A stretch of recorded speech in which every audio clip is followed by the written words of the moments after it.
Mom raised her glass, announcing my brother had just bought a home in the most expensive part of hill country. She turned to me, her smile sharpening into a blade, and asked when I would finally succeed. I set my cup down and said I would when he stopped renting that house from me.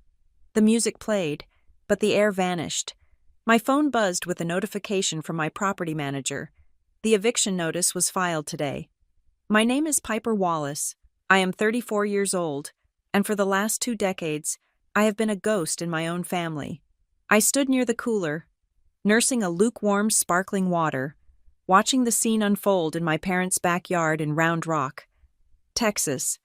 The air was thick enough to chew on, smelling of burnt charcoal, mesquite wood, and the sickly sweet perfume my mother, Linda, had worn since the 90s.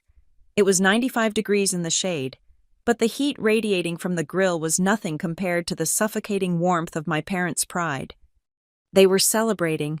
Again, my brother, Dylan, was the center of the universe, as usual. He stood by the patio table, holding a craft beer, wearing a linen shirt that probably cost more than my first car. He was laughing, that easy, charming laugh that had gotten him out of detention in high school and into debt in adulthood.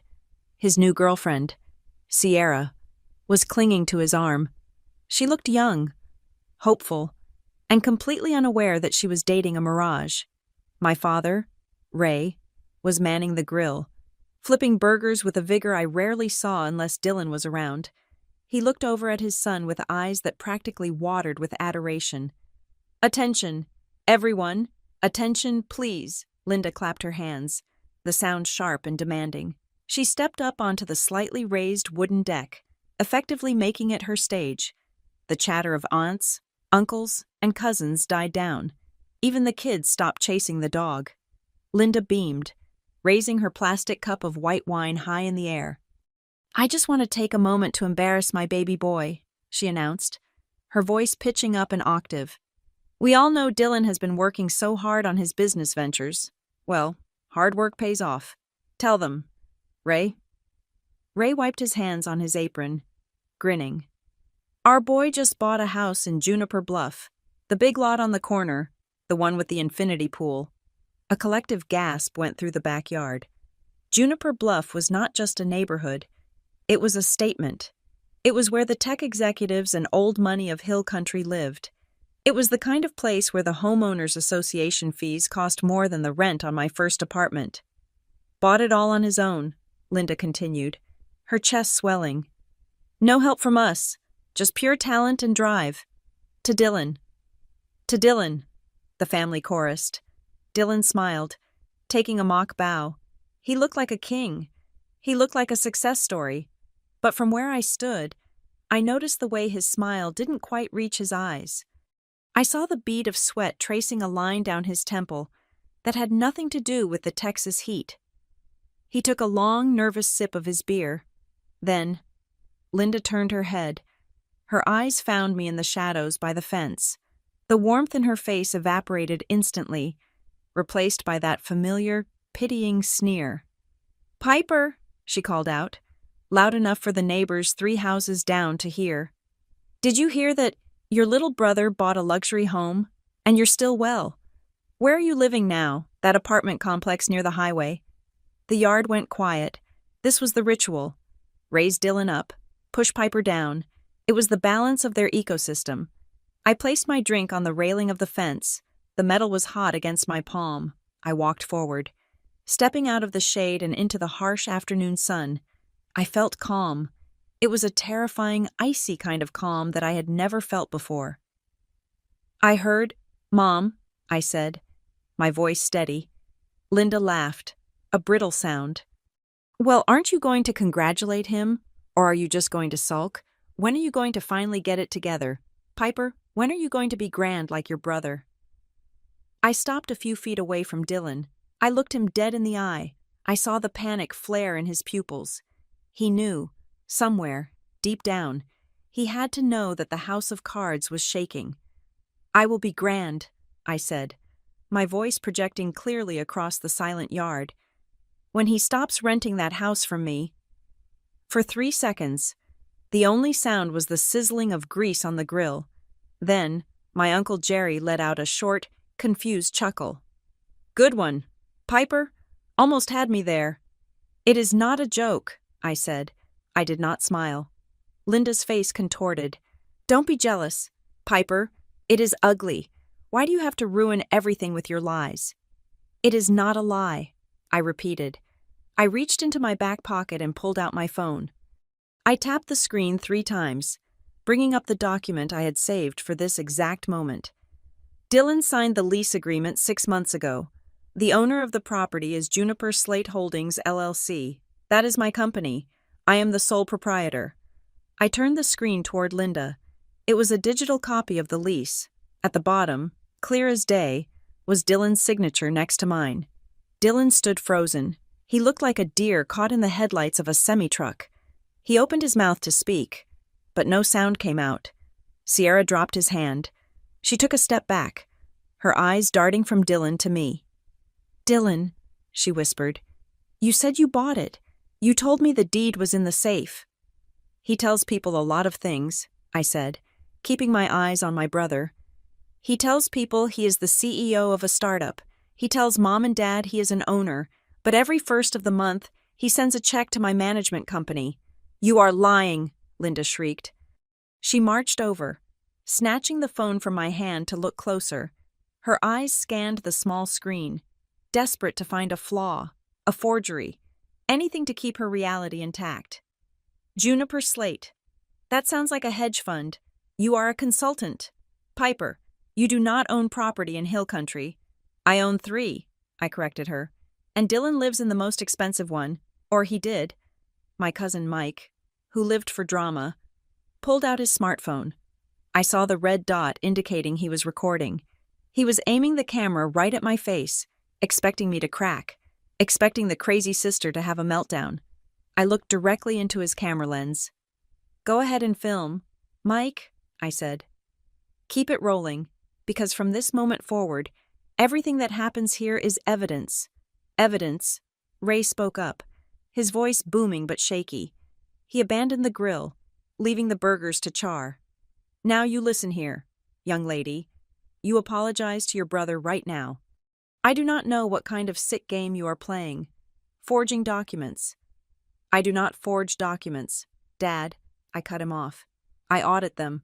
The silence that followed was heavy, broken only by the buzzing of a fly near the potato salad. Dylan finally found his voice. It was a cracked, desperate wheeze. "Piper, stop," he pleaded. "Just can we talk about this inside, please? Inside?" I raised an eyebrow. "Why you were perfectly happy discussing your real estate portfolio in front of everyone a minute ago. Why the sudden need for privacy?" "Because you are embarrassing the family," Linda yelled, thrusting my phone back at me as if it were contaminated. "You are jealous because Dylan is successful, and you are you." I took the phone back. As I did, it vibrated in my hand. A long, distinct vibration. A new email. I looked down at the notification. My heart did not race. My hands did not shake. I felt the cold precision of numbers aligning in a spreadsheet. From Cinder Row Management, subject: "Final notice filed today." I opened the email. It was short. The eviction filing was complete. The court fees were paid. The process server had been dispatched. I looked up from the screen.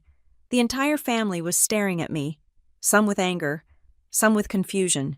But Dylan looked at me with pure terror. He knew what that look on my face meant. He had seen it when we were kids, right before I told on him for breaking the neighbor's window. But this was not a broken window. This was his life. "I just got an email. Dylan," I said softly. The volume of my voice forced everyone to lean in. "It is from my property manager." "Piper, don't," he whispered. "The eviction notice was filed with the county clerk 5 minutes ago," I said. Gasps erupted around the yard. Sierra covered her mouth with both hands. "Eviction," Ray shouted. "You can't evict your brother. It is his house." "It is not his house," I said, my voice cutting through his denial like a diamond cutter through glass. "It is my asset, and he is 4 months behind on rent. He has violated the lease terms regarding unauthorized events. He has caused significant property damage. I took a step closer to Dylan. The gap between us felt like a canyon. You have exactly 72 hours. Dylan, he blinked, sweat dripping into his eye. 72 hours to what? Move out. No, I said. You have 72 hours to tell them the truth. All of it. The money you borrowed from Grandma, the fake investors, the reason you really lost your last apartment in Austin. You tell them everything. Or what? Linda challenged, stepping between us, shielding her golden boy with her body. Or what will you do, you spiteful girl? I looked at my mother, really looked at her. I saw the fear behind the aggression. She was not protecting Dylan. She was protecting the image of herself she had built around him. Or the court will speak for him, I replied. And unlike Dylan, the court records do not lie. They are public record. Anyone with an internet connection will be able to see exactly why he is being removed by the sheriff. I held my phone up one last time, showing the email timestamp. 72 hours. The clock started 5 minutes ago. The music from the Bluetooth speaker was still playing a cheerful country song, entirely at odds with the destruction happening on the patio. Nobody was breathing. The tension was a physical weight, pressing down on our chests. Then, a sharp clatter broke the silence. We all turned toward the grill. Linda's hand was trembling. She had dropped the metal tongs. They hit the concrete patio with a ringing sound. Behind her, unattended and forgotten in the chaos, the grease from the burgers had dripped down onto the coals. A massive flare of orange fire whooshed upward, engulfing the meat, licking at the hood of the expensive grill. The flames roared, angry and uncontrolled. It looked like the fire was consuming the entire feast. It looked exactly like the future of Dylan's dream house. Fire! Someone screamed. But I did not move. I just watched the flames rise, reflecting in my brother's terrified eyes. The burning had finally begun. To understand why I stood in that backyard and watched the grill go up in flames without blinking, you have to understand the architecture of my family. It was not built on malice. My parents, Ray and Linda, were not villains from a fairy tale who locked me in a cupboard under the stairs. They were simply people who only had enough spotlight for one child, and they decided very early on that the light looked better on Dylan. If life is a draft, I was the scribbled notes in the margin that get erased before the final copy is submitted. Dylan was the hardback edition with gold leaf lettering. I remember the day we moved into the house in Round Rock. I was 10, and Dylan was 6. There were 2 bedrooms available for us. One faced the backyard, looking out over the sprawling oak tree and the morning sun. It was spacious, with a walk-in closet. The other room faced the street, right next to the external air conditioning unit that rattled like a dying engine every time the Texas heat kicked in. It was small, barely enough for a twin bed and a desk. I did not even have to ask. I walked into the small room and put my box of books down. Mom walked past me, holding Dylan's hand, leading him into the big room. She said he needed the space because boys have so much energy. She said he needed the quiet of the backyard view because he was a sensitive sleeper. She looked at me and said that since I was the big sister, I could handle the noise from the street. I was 10 years old. But in her eyes, I was already a middle-aged logistics manager. That was the theme of our lives. Dylan had potential. I had responsibilities. By the time I was 16, the difference was not just in square footage, it was financial. When I got my driver's license, Dad gave me a firm handshake and told me that driving was a privilege, not a right. He pointed to the driveway where an old, rusted sedan sat leaking oil. He said if I could pay for the insurance and the gas, I could drive it. I got a job at a diner off the interstate the next week. I spent my afternoons smelling like fried onions and cheap coffee, wiping down sticky tables for tips that barely covered the tank. 2 years later, Dylan turned 16. We had a cake. We had balloons. And then, Dad led him out to the driveway. There was a brand new truck sitting there. It was white, shiny, and smelled like factory leather. Dad told him that a young man needed a reliable vehicle to get to practice and school. He said safety was an investment. I remember standing on the porch, my hands raw from scrubbing dishes the night before. watching Dylan rev the engine. Mom cried. She said he looked like a grown man. I just looked at my sedan, which currently had a piece of duct tape holding the side mirror in place. It hurts less when your parents are cruel. When they are cruel, you can hate them. You can build a wall of anger and hide behind it. But Ray and Linda were not cruel. They were nice. They asked me how school was, but they checked their watches while I answered. They came to my graduation, but they left early because Dylan had a scrimmage. It was a soft, suffocating kind of neglect. They loved me, I suppose, but they were in love with Dylan. The only person who truly saw me, was Maya Linton. Maya and I met in sophomore biology. She was the only other person in class who didn't groan when the teacher assigned a dissection. Maya grew up with just her mom in a small apartment complex 2 towns over. She didn't have a dad like Ray to grill burgers or a mom like Linda to bake cookies. She had reality. One afternoon, we were sitting in her kitchen. I was complaining about how Dylan had accidentally broken my laptop, and my parents refused to make him pay for it because it was an accident. I was crying, feeling that hot, helpless frustration rising in my throat. Maya did not hug me. She did not offer me a tissue. She slid a spiral-bound notebook across the table. "Write it down," she said. I looked at her, confused. "Write what down?" "The date, the time, the model of the laptop, the cost to replace it, and exactly what your dad said when he told you no." "Why?" I asked. Maya looked at me with eyes that were 100 years old. "Because memory is soft. Piper, memory forgives. Memory gets fuzzy to protect you from the pain. But paper does not forget. Ink does not forgive. You write it down so that one day, when they try to gaslight you into thinking you are crazy, you can open the book and see the truth." That was the day the spreadsheet was born. At first, it was just a physical notebook. I wrote down everything. I wrote down the $300 I lent Dylan for concert tickets that he promised to pay back, but never did. I wrote down the hours I spent babysitting him for free, while my parents went on anniversary trips. I wrote down the exact phrasing Mom used when she told me they could not afford to help me with college tuition. 2 weeks before they bought Dylan a drum set that cost $1,200. As I got older, the notebook became a digital file, and then it became a philosophy. While Dylan was floating through his early 20s, trying to find himself in Europe on Dad's credit card, I was working 3 jobs. I was a barista in the morning, a receptionist in the afternoon, and I audited inventory for a grocery chain at night. I was exhausted. My skin was pale, and I had dark circles under my eyes that no amount of concealer could hide. But I had something else, too. I had money, not a lot, at first. But I had learned from Maya that money was the only thing in the world that didn't care who your parents liked more. $1 was $1, whether you were the golden child or the invisible one. I started reading. I devoured books on personal finance during my lunch breaks. I learned about compound interest.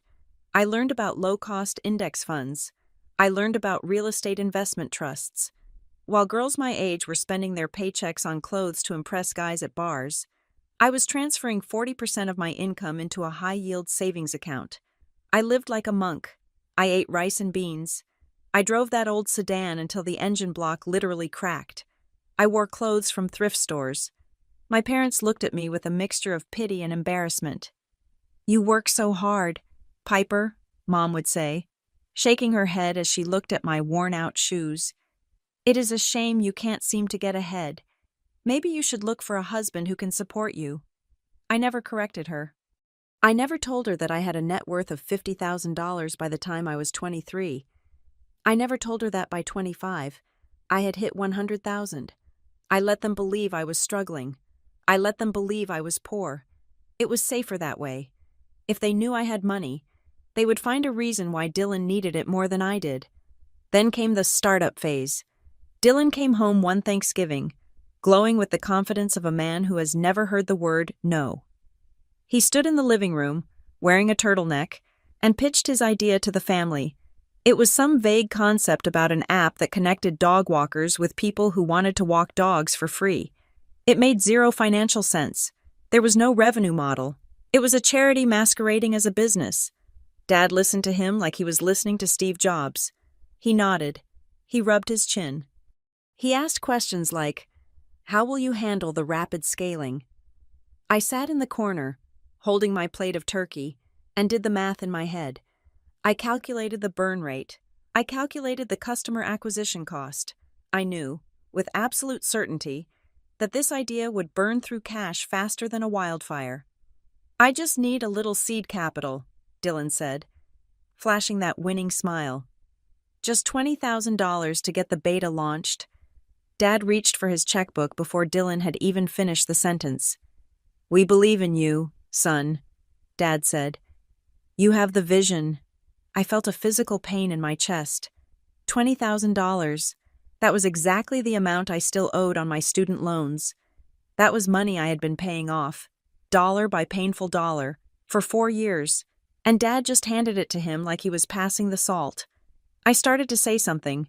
I opened my mouth to ask about the liability insurance.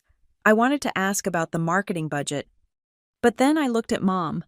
She was beaming at Dylan. Her face lit up with a joy I had never been the source of. I closed my mouth. I took a bite of dry turkey. That night, I drove back to my small, drafty apartment. I called Maya. "They just gave him 20 grand, I said into the phone, "for an app that doesn't exist."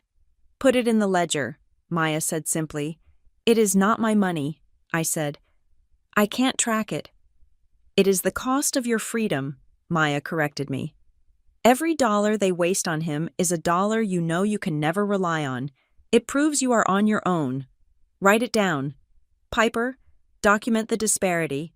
It keeps you sharp." So I did. I opened my spreadsheet, which I had password protected and encrypted. I created a new tab called the Dylan Fund. I logged the $20,000. Over the next few years, the entries grew. $5,000 for a car repair because Dylan forgot to change the oil for 2 years. $3,000 for a lawyer when Dylan got caught with something he shouldn't have had in his glove compartment. $10,000 for a bridge loan because the app was pivoting. I watched it all. I said nothing.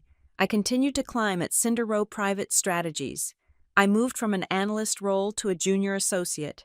I learned how to structure deals. I learned how to read a contract until my eyes bled, looking for the one loophole that could sink a ship or save a captain. I became cold. I became efficient. My boss, a woman named Elena, who wore suits that cost more than my parents' car, told me once that I had ice water in my veins. She meant it as a compliment. I took it as a survival tactic. I met Graham around that time. He was an engineer. He liked order. He liked that I didn't play games. On our 3rd date, I told him I didn't want him to pay for my dinner because I had a budget for dining out and I preferred to stick to it. He didn't laugh. He just nodded and asked if I preferred the cash method or the envelope system. I knew then he was the one, but even with Graham, I kept the family dynamic a secret. I didn't want him to see how small I became when I walked through my parents' front door. I remember one specific Sunday dinner, about a year before the house purchase. I had just received a promotion. I was now managing a portfolio worth 8 figures. I was making more money in a year than my father made in 3. I had bought a tailored blazer, the first expensive piece of clothing I had ever owned. I wore it to dinner, feeling a flicker of pride. "Nice jacket," Mom said as I walked in.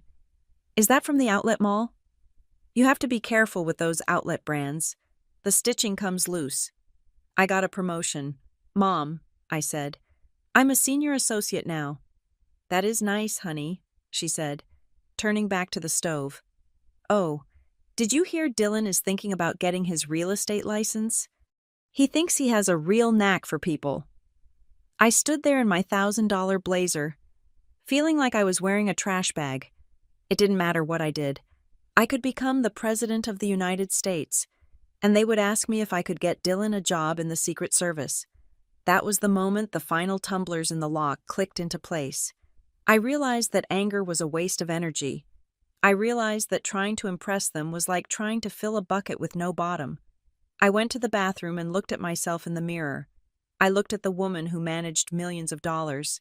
I looked at the woman who had built a fortress of financial security out of scraps.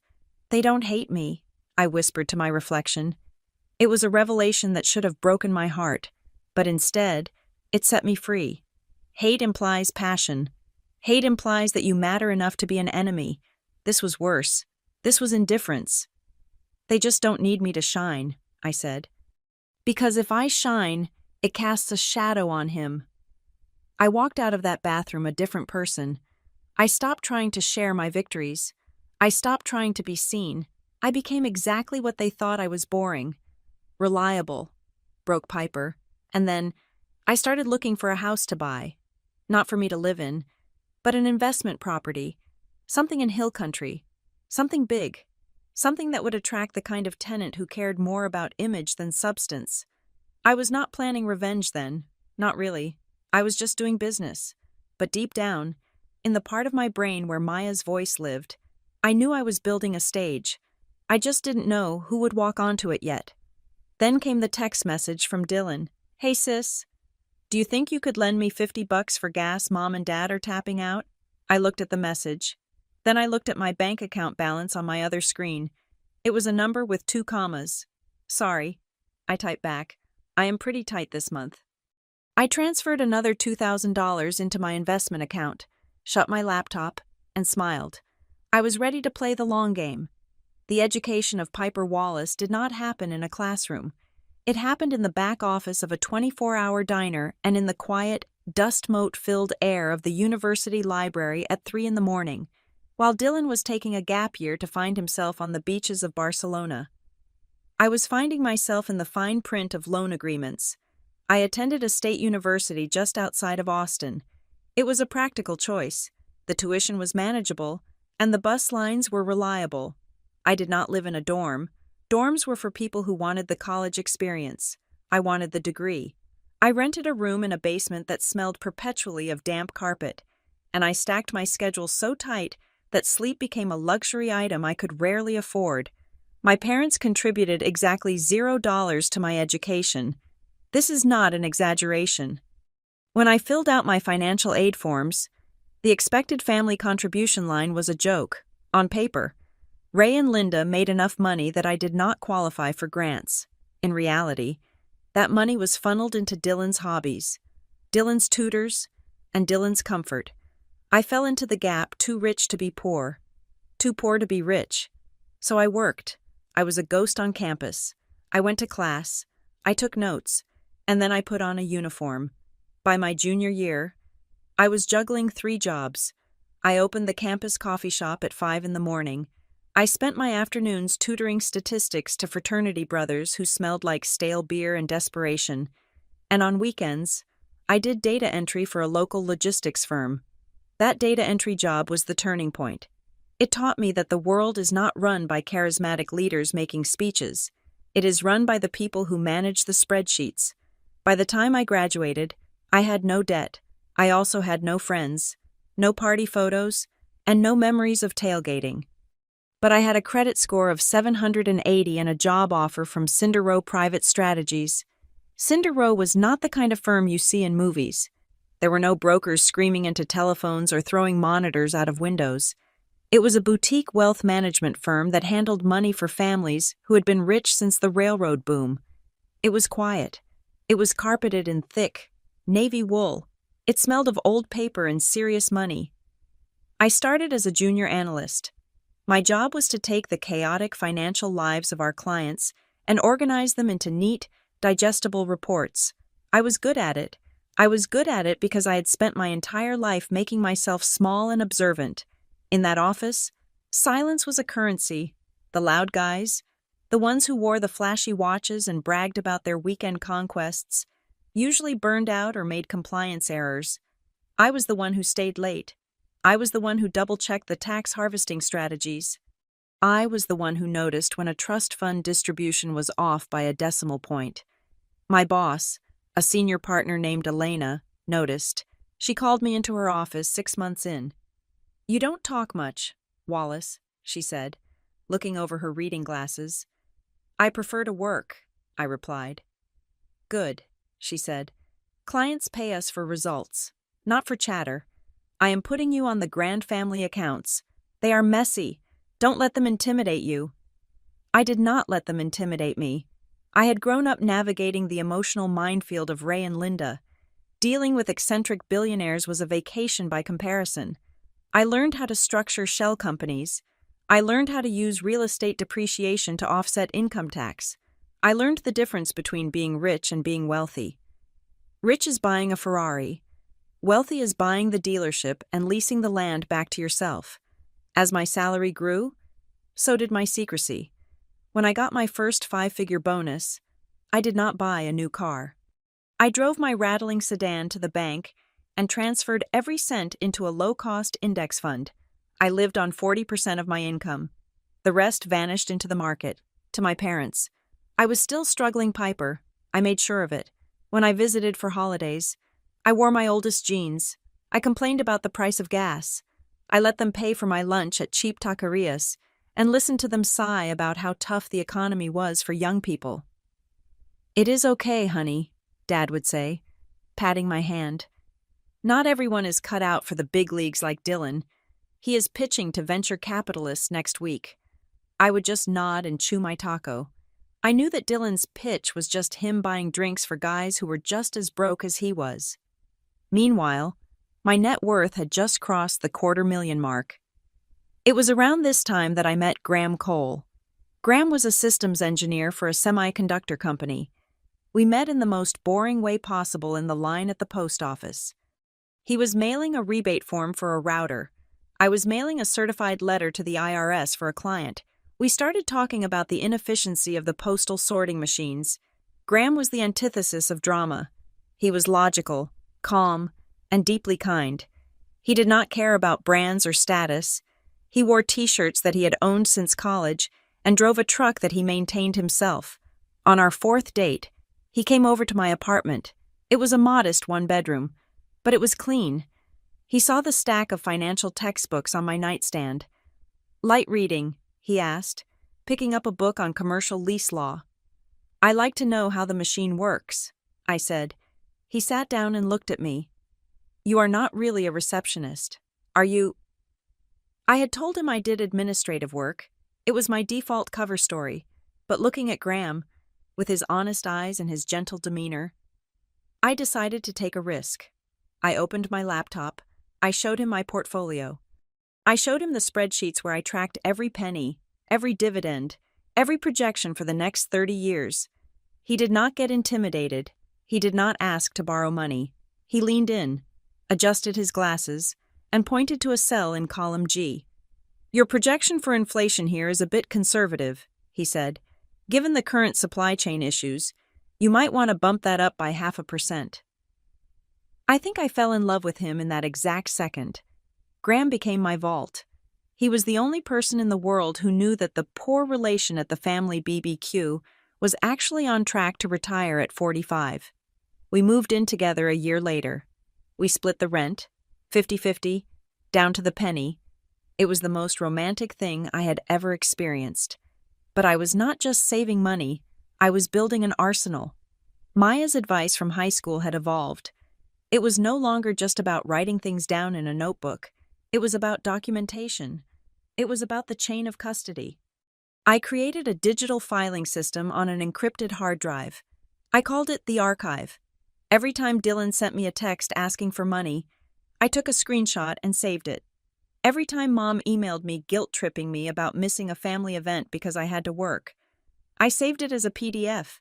Every time Dad made a promise he didn't keep, I logged the date and the details, but I went further. I knew that eventually, business and family would collide. I knew Dylan's chaotic nature would eventually need a bailout that required signatures. One afternoon, Dylan came to visit me at my apartment. He needed me to co-sign a car loan. His credit was shot, and Mom and Dad had tapped out their liquidity on his last failed venture. "I just need a signature. Piper," he said, pacing my living room. "I have a job lined up. I will make the payments. I swear." "I can't co-sign, Dylan," I said calmly. "My debt-to-income ratio is too high." It was a lie. Of course, my ratio was pristine. "But I can help you look over the paperwork." He threw the papers on the table. "You are useless. You know that. You are the most selfish person I know." while he went to the bathroom to sulk and call Mom. I took his loan application papers. I didn't sign them, but I did something else. I took a high-resolution photo of his signature on the bottom of the page. Then I scanned his driver's license, which he had left on the table. I wasn't stealing his identity. I was preserving it. I knew that one day, the question of who signed what would come up. I wanted a baseline. I wanted to know exactly what his penmanship looked like when he was desperate, when he came back out. I handed him the papers. "I can't help you, Dylan." He stormed out, slamming the door so hard a picture frame rattled against the wall. I picked up the frame, straightened it, and then sat down at my computer. I uploaded the photos of his documents to a folder labeled Subject Dylan's Identification. I sat there for a moment, looking at the glowing screen. I thought about the way real estate worked. It was all about leverage and liability. You buy a property, you put a tenant in, and you hope they pay. But if they don't, you don't scream at them. You don't cry to your mother. You point to the lease. You point to the clause that says, failure to pay results in immediate termination. I realized then that my family operated on a handshake basis. They believed that blood was a binding contract. They believed that intentions mattered more than actions. They thought that if they said they loved me, it made up for years of neglect. They thought that if Dylan said he was going to be successful, it was as good as money in the bank. I did not believe in handshakes. I believed in wet signatures. I believed in notary stamps. I believed in certified mail with return receipts. Graham walked in the door a few hours later. He saw me staring at the screen, my face illuminated by the cold blue light. "Everything okay?" he asked, setting his bag down. "Everything is fine," I said. "I am just organizing my assets." "Do we need to adjust the budget?" "No," I said, closing the laptop. "But I think it is time to diversify. I am tired of stocks. I want something tangible. I want something I can touch." "Real estate?" Graham asked. "Yes," I said. "But not just any real estate. I want something in hill country, something that looks like a dream but runs like a business." I had the capital, I had the credit score, and thanks to my job at Cinder Row, I had the knowledge. I knew how to set up a limited liability company that would shield my name from the public records. I knew how to hire a property management firm that would act as a buffer between the landlord and the tenant. I was ready to stop being the victim of my family's narrative. I was ready to become the author of my own. "My family believes in words," I told Graham that night as we washed dishes. "They think words create reality. Dad says Dylan is a genius, so he is. Mom says I am struggling, so I am." Graham handed me a dry plate. "And what do you believe in?" I looked at the plate. It was clean, solid, and real. "I believe in paper," I said. "I believe in the lease. I believe in the ledger. Because paper does not care who your favorite child is. Paper just remembers." And I had a lot of paper. The year the housing market decided to lose its mind was the year I decided to finally buy. The air in Austin smelled like desperation and dry wall dust. Interest rates were dancing a chaotic tango, climbing one day and stabilizing the next, causing panic among the amateur flippers and the young couples trying to buy their first starter homes. But for someone like me, someone who had been hoarding cash in low-yield bonds and high-yield savings accounts like a squirrel preparing for a nuclear winter, it smelled like opportunity. I did not want a starter home. I did not want a fixer-upper in a trendy neighborhood where I would have to listen to hipsters play the banjo on their porches. I wanted an asset. I wanted a fortress. I found it in Juniper Bluff. Juniper Bluff was the kind of neighborhood where the driveways were paved with crushed limestone and the landscaping bills cost more than most people's mortgages. It sat on a ridge in the hill country, overlooking the rolling scrub oak and the distant, shimmering heat of the highway. It was quiet. It was exclusive. It was exactly the kind of place my mother, Linda, dreamed of living in but could never quite afford. The house was a foreclosure, a casualty of a tech executive who had leveraged himself too thin.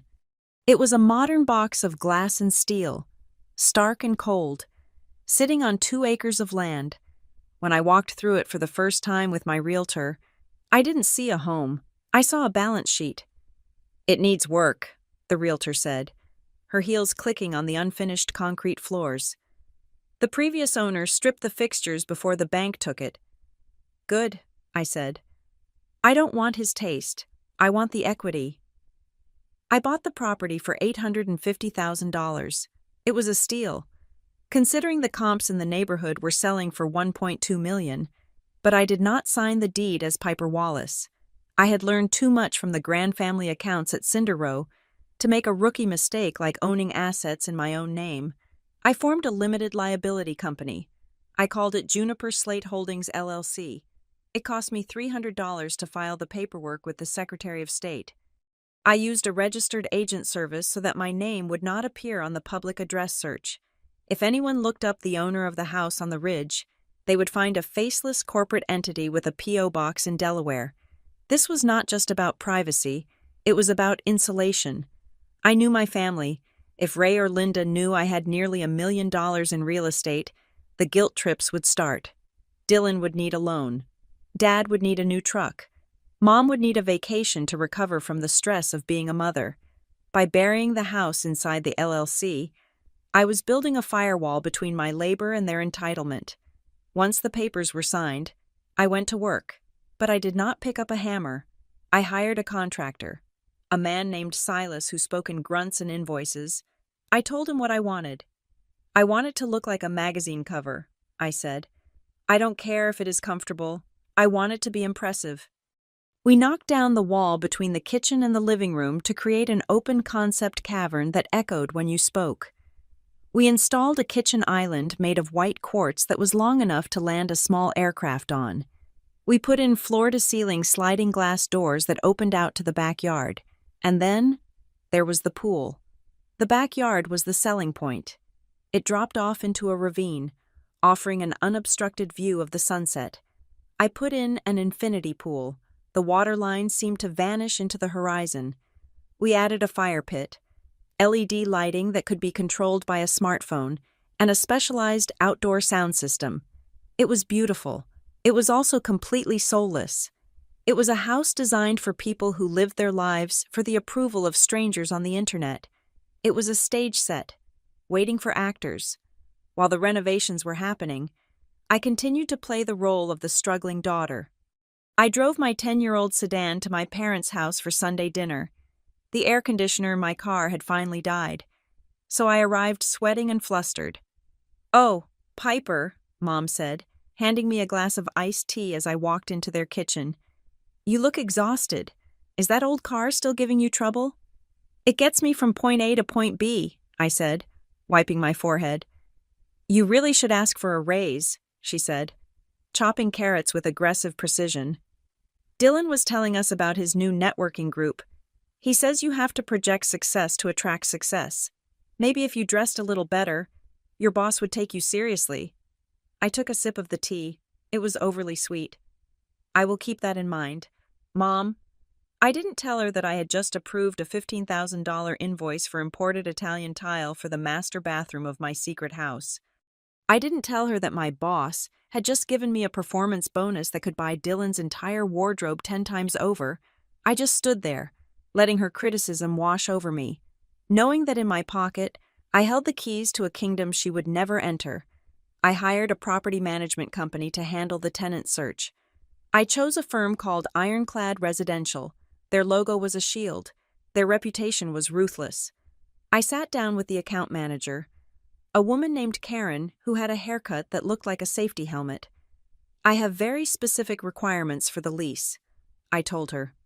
"We use a standard Texas Association of Realtors lease," she said, sliding a packet across the desk. "I want addendums," I said. I opened my laptop.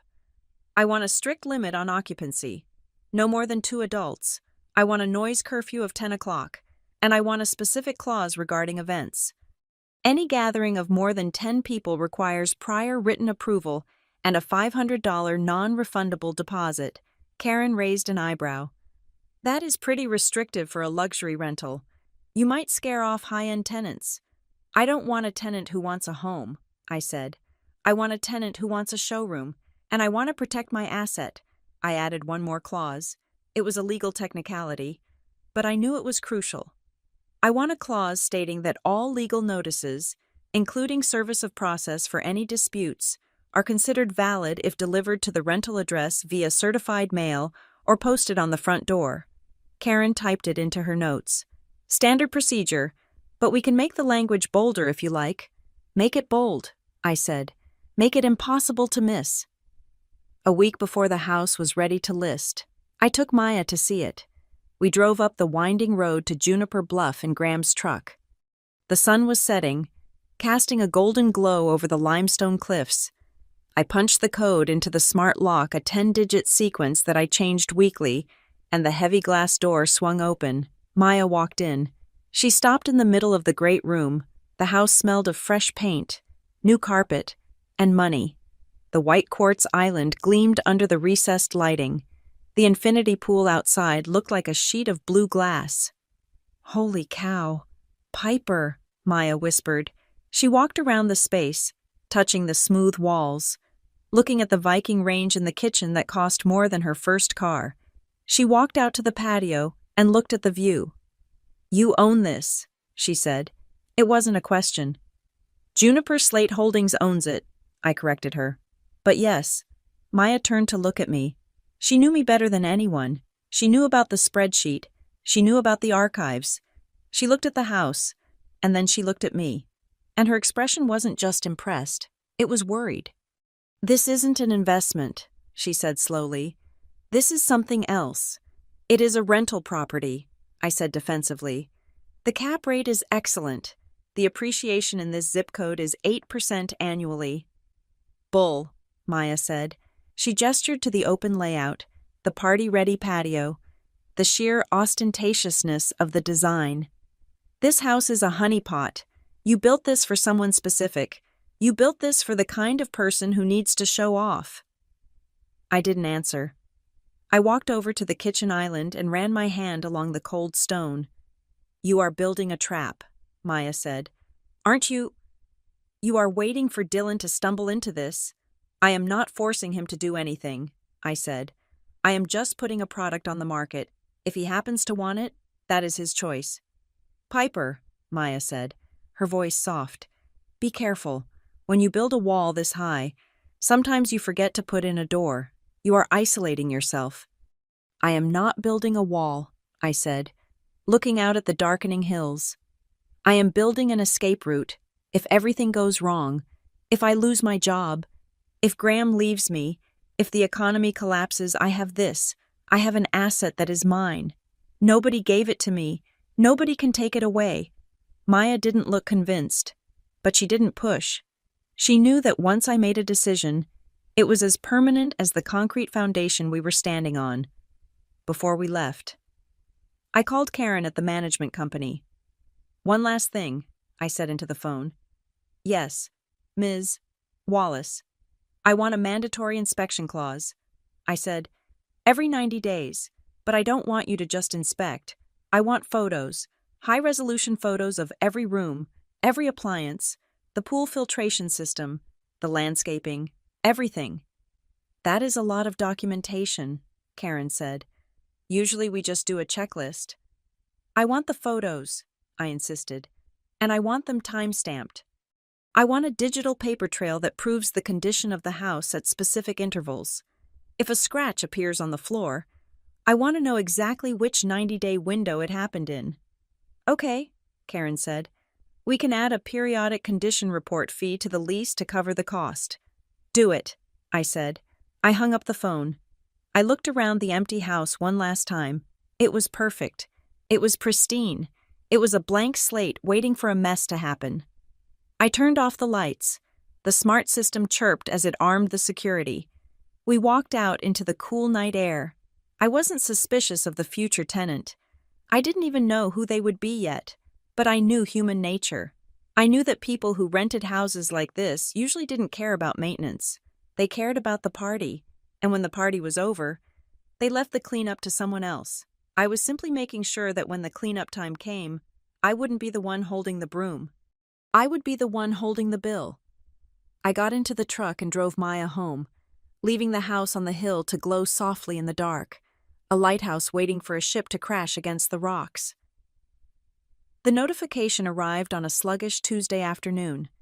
I was at my desk at Cinder Row, cross-referencing a trust fund distribution for a client who had more money than sense, when the little envelope icon popped up in the corner of my screen. It was an automated alert from Ironclad Residential. Subject: new application. 104 Juniper Ridge. I took a sip of my lukewarm coffee and clicked it open, expecting to see the name of a tech executive or perhaps a transplant from California looking to burn some equity. I clicked the PDF attachment. The document loaded, pixel by pixel, revealing the names of the applicants in bold. Black letters. Applicant 1, Dylan James Wallace. Applicant 2, Paige Elizabeth Harmon. My hand froze. The coffee cup hovered halfway to my mouth. I stared at the screen, blinking, waiting for the pixels to rearrange themselves into a joke. They did not.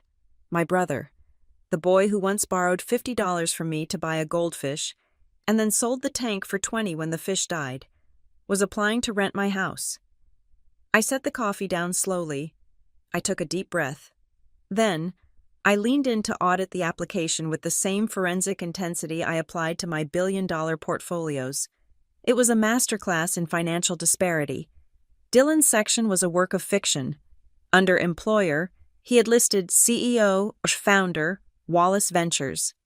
Under annual income, he had put down $150,000. I almost laughed out loud in the silent office. I knew for a fact that Wallace Ventures was currently operating out of a Gmail account, and its primary asset was a leased laptop. He had listed no previous landlord references, checking the box that said, living with family. Then I looked at applicant number 2. Paige Harmon. I knew Paige. She was sweet, driven, and far too good for my brother. She worked in pharmaceutical sales. Her section of the application was pristine. 7 years with the same company, an annual income that actually justified the rent, a credit score of 792, bank statements attached showing a healthy savings balance and a diversified stock portfolio. It was immediately obvious what was happening. Paige was the engine. Dylan was the hood ornament. She was the one who would actually be paying the $3,800 a month. He was just tagging along to park his ego in the garage. My mouse hovered over the red decline button. It would be so easy. I could reject them. I could tell the property manager to say the income verification failed, which, for Dylan, was technically true.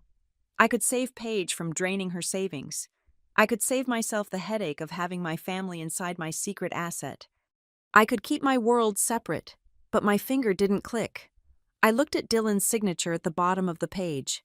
It was a sprawling, arrogant scrawl, taking up twice the space of Paige's neat cursive.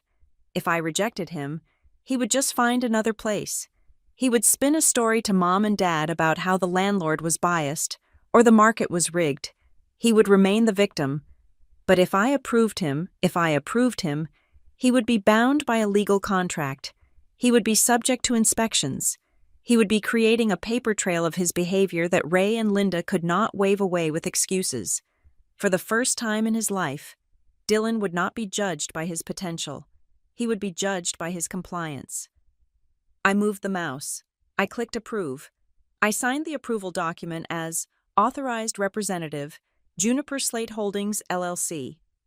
I sent it back to Karen at Ironclad with a short note, strict adherence to lease terms required. No exceptions. Then, I sat back and waited for the show to begin. It took exactly 48 hours. I was scrolling through Instagram while heating up my lunch when Dylan's post appeared. It was a photo of him standing on the patio of my house. The sun was setting behind him, casting a golden glow over the infinity pool. He was holding a glass of champagne, looking off into the distance like a conquering hero. The caption read, "Big moves only. Finally secured the dream spot in Hill Country. Hard work pays off when you don't give up on the vision. New home blessed CEO life." I read the caption twice. Secured. What a fascinating choice of words. It wasn't a lie. Technically, he had secured a lease, but he knew exactly what he was doing. He was letting the implication hang there, heavy and expensive, allowing everyone to assume he had bought the deed. The comments section was a chorus of praise. Congrats, bro. Always knew you'd make it. Housewarming party when. And then, a comment from Linda Wallace. Mom, so proud of my baby. You deserve this castle. I closed the app. My stomach churned. A mix of nausea and dark amusement. The phone call from Mom came that evening. Piper, did you see? Her voice was vibrating with excitement. Dylan got the house, the one in Juniper Bluff. I saw the post. Mom, I said, putting my phone on speaker so I could continue folding my laundry. It looks like a nice rental. Oh, stop it, she snapped. Why do you always have to minimize him? He has the keys. Piper, it is his home. He is settling down. You should be happy for him instead of nitpicking the technicalities. Renting versus owning isn't a technicality, Mom, I said calmly. It is a legal distinction. Well, he says he has an option to buy later, she said, her voice breezy. He is just being smart with his capital. You could learn a thing or two about leverage from him. I paused, holding a pair of socks. Leverage.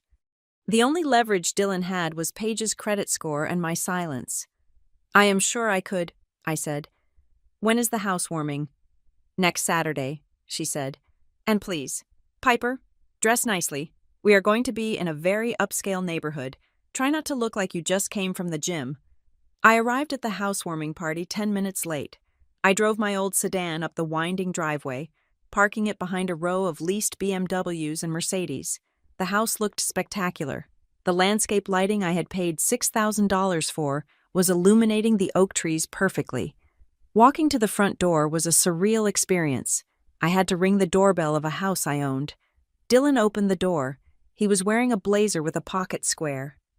Piper, he boomed, pulling me into a one-armed hug that smelled of expensive cologne. Glad you could make it to the crib. Come in, come in. Let me give you the tour. I followed him inside. The house was full of family and friends. My father was standing by the quartz island, running his hand over the surface. Top of the line, Ray was saying to Uncle Jerry. You don't see stone like this in the cheap builds. My boy has an eye for quality. I walked through the living room. I noticed immediately that someone had dragged a heavy metal cooler across the brand new hardwood floor, leaving a faint, jagged scratch near the sliding doors. I felt a twitch in my left eye. I didn't say a word. I just made a mental note. Living room, south wall, floor damage. And check out the view, Dylan said, leading a group of cousins out to the pool deck. Infinity Edge, it creates a seamless visual integration with the horizon. He was repeating the exact marketing copy from the rental brochure I had written. It is amazing, Dylan, Cousin Mike said, looking around in awe. How did you swing the down payment on a place like this? Dylan took a sip of his drink. Investments, he said vaguely. Crypto popped at the right time, and the startup valuation came in higher than expected. I stood near the edge of the patio, sipping a soda. Paige came up beside me. She looked tired. Her smile was tight. It is a beautiful place, Paige, I said. Thanks. Piper, she said, her voice low. It is a lot. The deposit was massive, and the rent as well. It is steep. Dylan said his investments covered it. I probed gently. Paige let out a short, dry laugh. Yeah, his investments. She took a long drink of her wine. I am just hoping the business takes off soon. We really need the cash flow. I looked at her with genuine sympathy. She was drowning, and she didn't even know who was holding the hose. Be careful with the pool equipment, I said, unable to help myself. The filtration system is sensitive. If you mess with the settings, it can burn out the pump. Paige looked at me, surprised. How do you know that? I froze. Graham, I lied quickly. He is an engineer. He talks about pumps all the time. It is boring, but some of it sticks. Later that night, as the party wound down, I went to the bathroom, the guest powder room with the imported wallpaper. I checked the fixtures. Everything was still intact. But on my way out, I saw Dylan and his friends smoking cigars on the back patio. The lease specifically prohibited smoking on the property, not just inside, but on the entire premises. I watched through the glass as Dylan flicked an ash onto the limestone pavers. He was laughing, leaning back in a teak chair that belonged to the staging company I had hired. He looked like the king of the world. He had no idea that the landlord was standing 10 feet away, watching him violate Clause 14, Section B. I did not go out there and yell. I did not wave the lease in his face. I simply pulled out my phone, turned off the flash, and took a photo through the glass. It was dark, but the cherry of the cigar and Dylan's face were clearly visible. The next morning, I emailed Karen at Ironclad. Please send a reminder to the tenant at 104 Juniper Ridge regarding the no smoking policy. Also, please schedule a drive-by inspection for next week to check for exterior damage. 3 days later, the notification popped up on my ledger. A fine of $250 had been assessed to the tenant's account for the lease violation. I watched the payment clear. It came from a joint account, but I knew the source of the funds was Paige. Over the next 3 months, the pattern established itself. Dylan treated the house like a hotel. He hosted poker nights. He hosted networking mixers that were really just drinking parties. He posted photos of every event, tagging himself at the Wallace estate. Mom and Dad were over there every weekend. They treated the house as their new country club. Linda posted photos of herself by the pool, captioning them Sunday Fun Day at my son's beautiful home. And every Monday morning, I sat at my desk and processed the reality. Invoice pool cleaning service extra charge for removing broken glass from the water. Invoice landscaping repair tire tracks on the front lawn. Invoice HOA fine trash cans left out for 3 days. I didn't get angry. I got organized. I created a new folder on my encrypted drive. I named it The Receipts. Inside, I created subfolders. 01, Lease Agreement. Addendums. 02, Social Media Claims. Screenshots of Dylan claiming ownership. 03, Damage Logs. Photos and Invoices. 04, Communication Log. When the landscaping bill for the tire tracks came in $400 to resod the grass where someone had parked an SUV. Karen forwarded me an email from Dylan to Ironclad Residential. From Dylan Wallace. Subject re-invoice 4092. This is ridiculous. The grass was already weak there. The soil quality is poor. I shouldn't have to pay for the landlord's failure to maintain the grounds. I demand you waive this fee. I read the email. I could hear his voice. That petulant whine he used when he wanted Mom to buy him a new phone because he dropped his old one. I hit reply to Karen. Reply claim denied. The move-in inspection photos clearly show the grass was pristine on the start date. The tire tracks are fresh damage. Add a $50 administrative fee for the dispute processing. Deduct from the deposit if not paid within 48 hours. Paige paid the bill the next day. It was a slow, grinding form of justice. Every time Dylan tried to act like a big shot, it cost him money.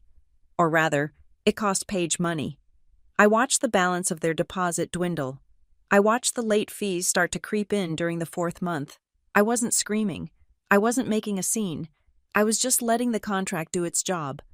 One afternoon, Maya came over to my apartment. I showed her the folder. I showed her the photo of the cigar, the invoice for the grass, the screenshot of Dylan claiming he was renovating the kitchen, which was a lie. He had just bought a new espresso machine. "You are scary," Maya said, scrolling through the folder. "This is cold." "It is not cold," I said, closing the laptop. "It is accounting.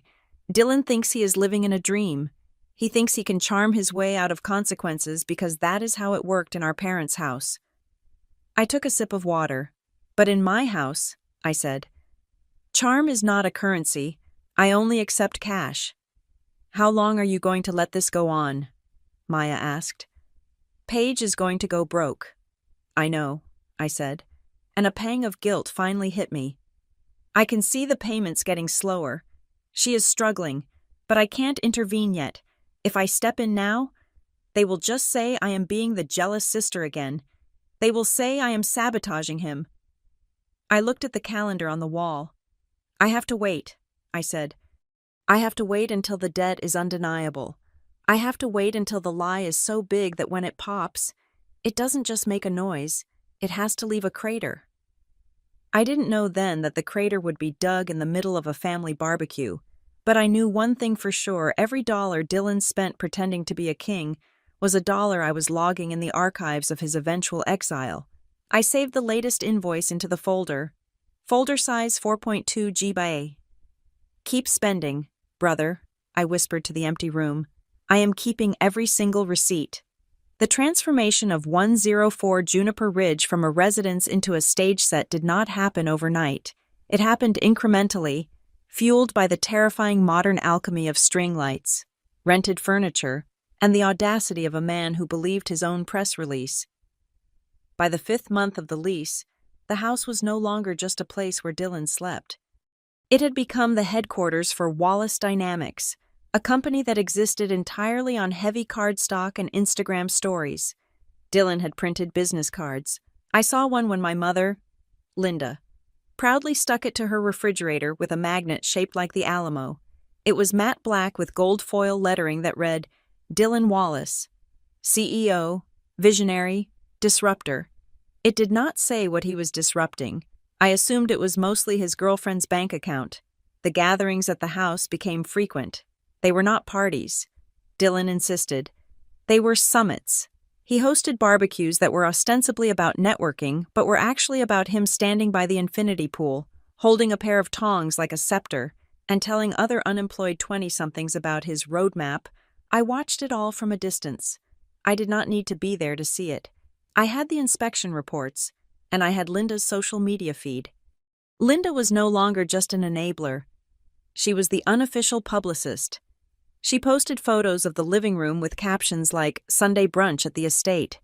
So proud of the life Dylan has built from scratch.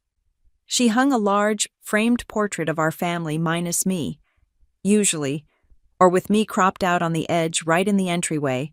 She hammered the nail into the drywall herself. I assumed.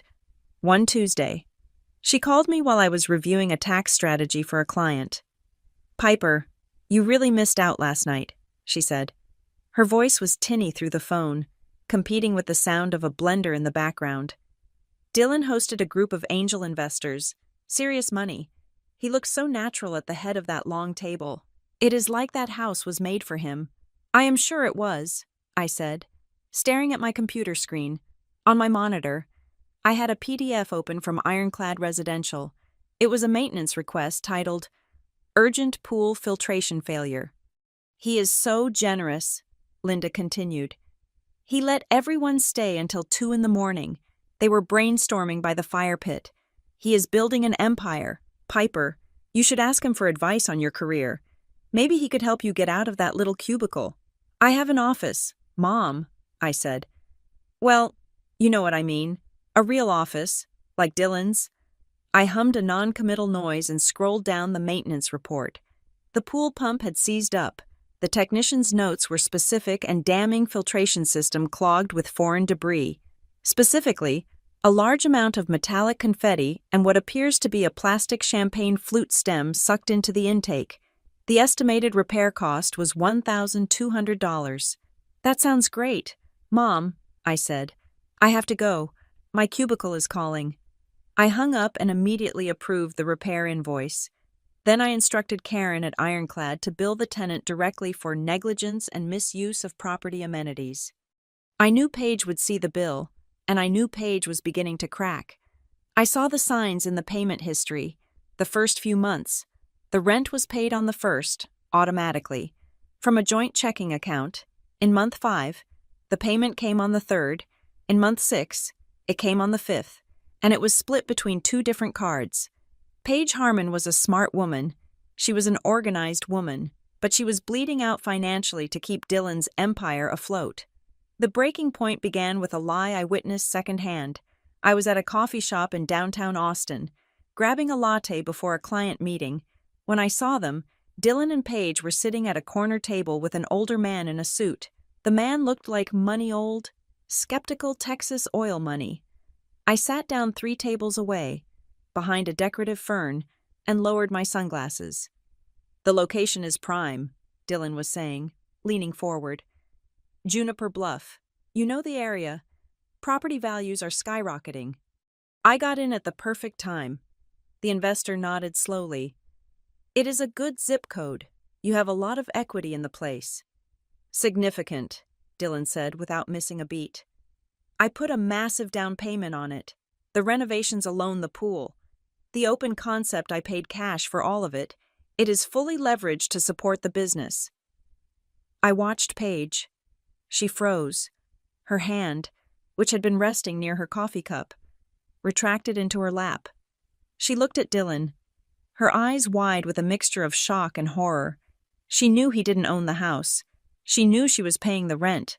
But hearing him say it to a stranger, using her financial burden as his collateral for credibility, seemed to physically strike her. Own? The investor asked. I thought the market up there was tight. I made an aggressive offer, Dylan lied smoothly. They couldn't say no. Paige looked down at her lap. She didn't say a word, but I saw her shoulders slump.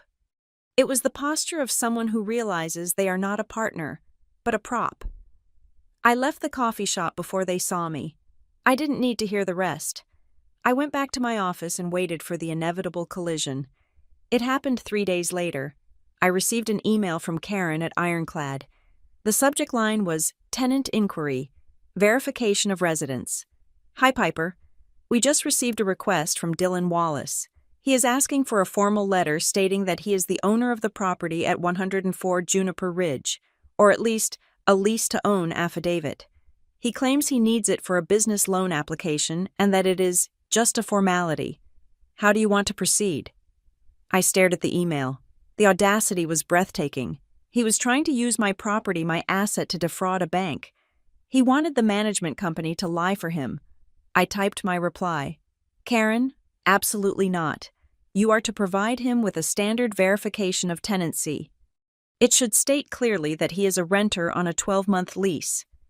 State the monthly rent amount and the date of lease expiration. Do not offer any ambiguous language.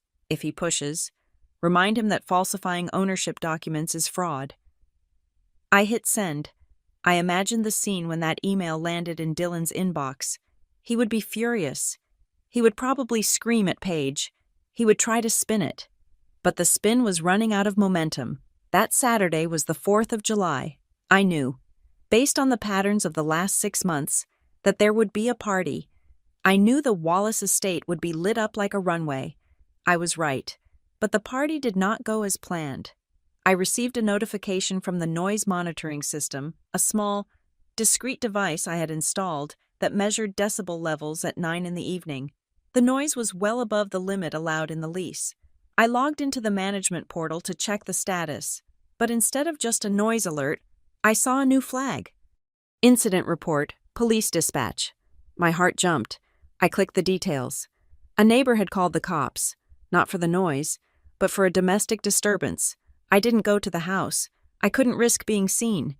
Instead, I waited. The next morning, Sunday, I got the full story not from the police report, but from the silence. I checked the tenant portal, usually, on Sundays. There was activity, a maintenance request, a question about the gate code. Today, nothing. Then, at noon. I got a text from Maya. She had a friend who lived 3 streets over in Juniper Bluff. Maya, hey, did you hear about your brother? My friend Sarah said there was a massive fight in the driveway last night, like screaming match, suitcases on the lawn. I felt a cold, grim satisfaction settle in my chest. Me who was leaving Maya. The girl, the blonde one. Sarah said she packed her car and peeled out, left the guy standing there in his swim trunks holding a beer. I put my phone down. Paige was gone. The bankroll had left the building. I went to my computer and opened the receipts folder. I looked at the spreadsheet where I tracked the rent payments. Paige's name was on every single check, every single transfer. Dylan had no job. He had no startup revenue. He had spent his savings on cigars and fake business cards. And now, he was sitting alone in a 4,000-square-foot house that cost nearly $4,000 a month to occupy. I could have evicted him then. I could have sent a notice for the police visit, citing the illegal activity clause, but that would have been too fast. I wanted him to feel the squeeze. I wanted him to wake up in that big, empty house, surrounded by the echoes of his own lies, and realized that the first of the month was coming. I sent a short email to Ironclad. Karen, please note that any future rent payments must come from the named tenants on the lease only. No third-party checks will be accepted. I knew Dylan would try to ask Mom and Dad for money, but Ray and Linda didn't have $4,000 a month to throw away. They had pride, but they didn't have liquidity. The following week, the house was strangely quiet. The social media posts stopped. The CEO updates vanished. Then, on a Tuesday, I got a notification that a new maintenance request had been filed. Tenant reports. The air conditioning in the master bedroom is not cooling sufficiently. I smiled. The AC was fine. I had just had it serviced. This was a classic stall tactic. Tenants often reported issues to justify withholding rent or to buy time. I replied to Karen dispatch a technician, but remind the tenant that if no fault is found, the service call fee of $150 is charged to his account. I sat back in my chair at Cinder Row. The trap I had built was no longer just a structure of wood and glass. It was a pressure cooker. I thought about Paige driving away, free at last.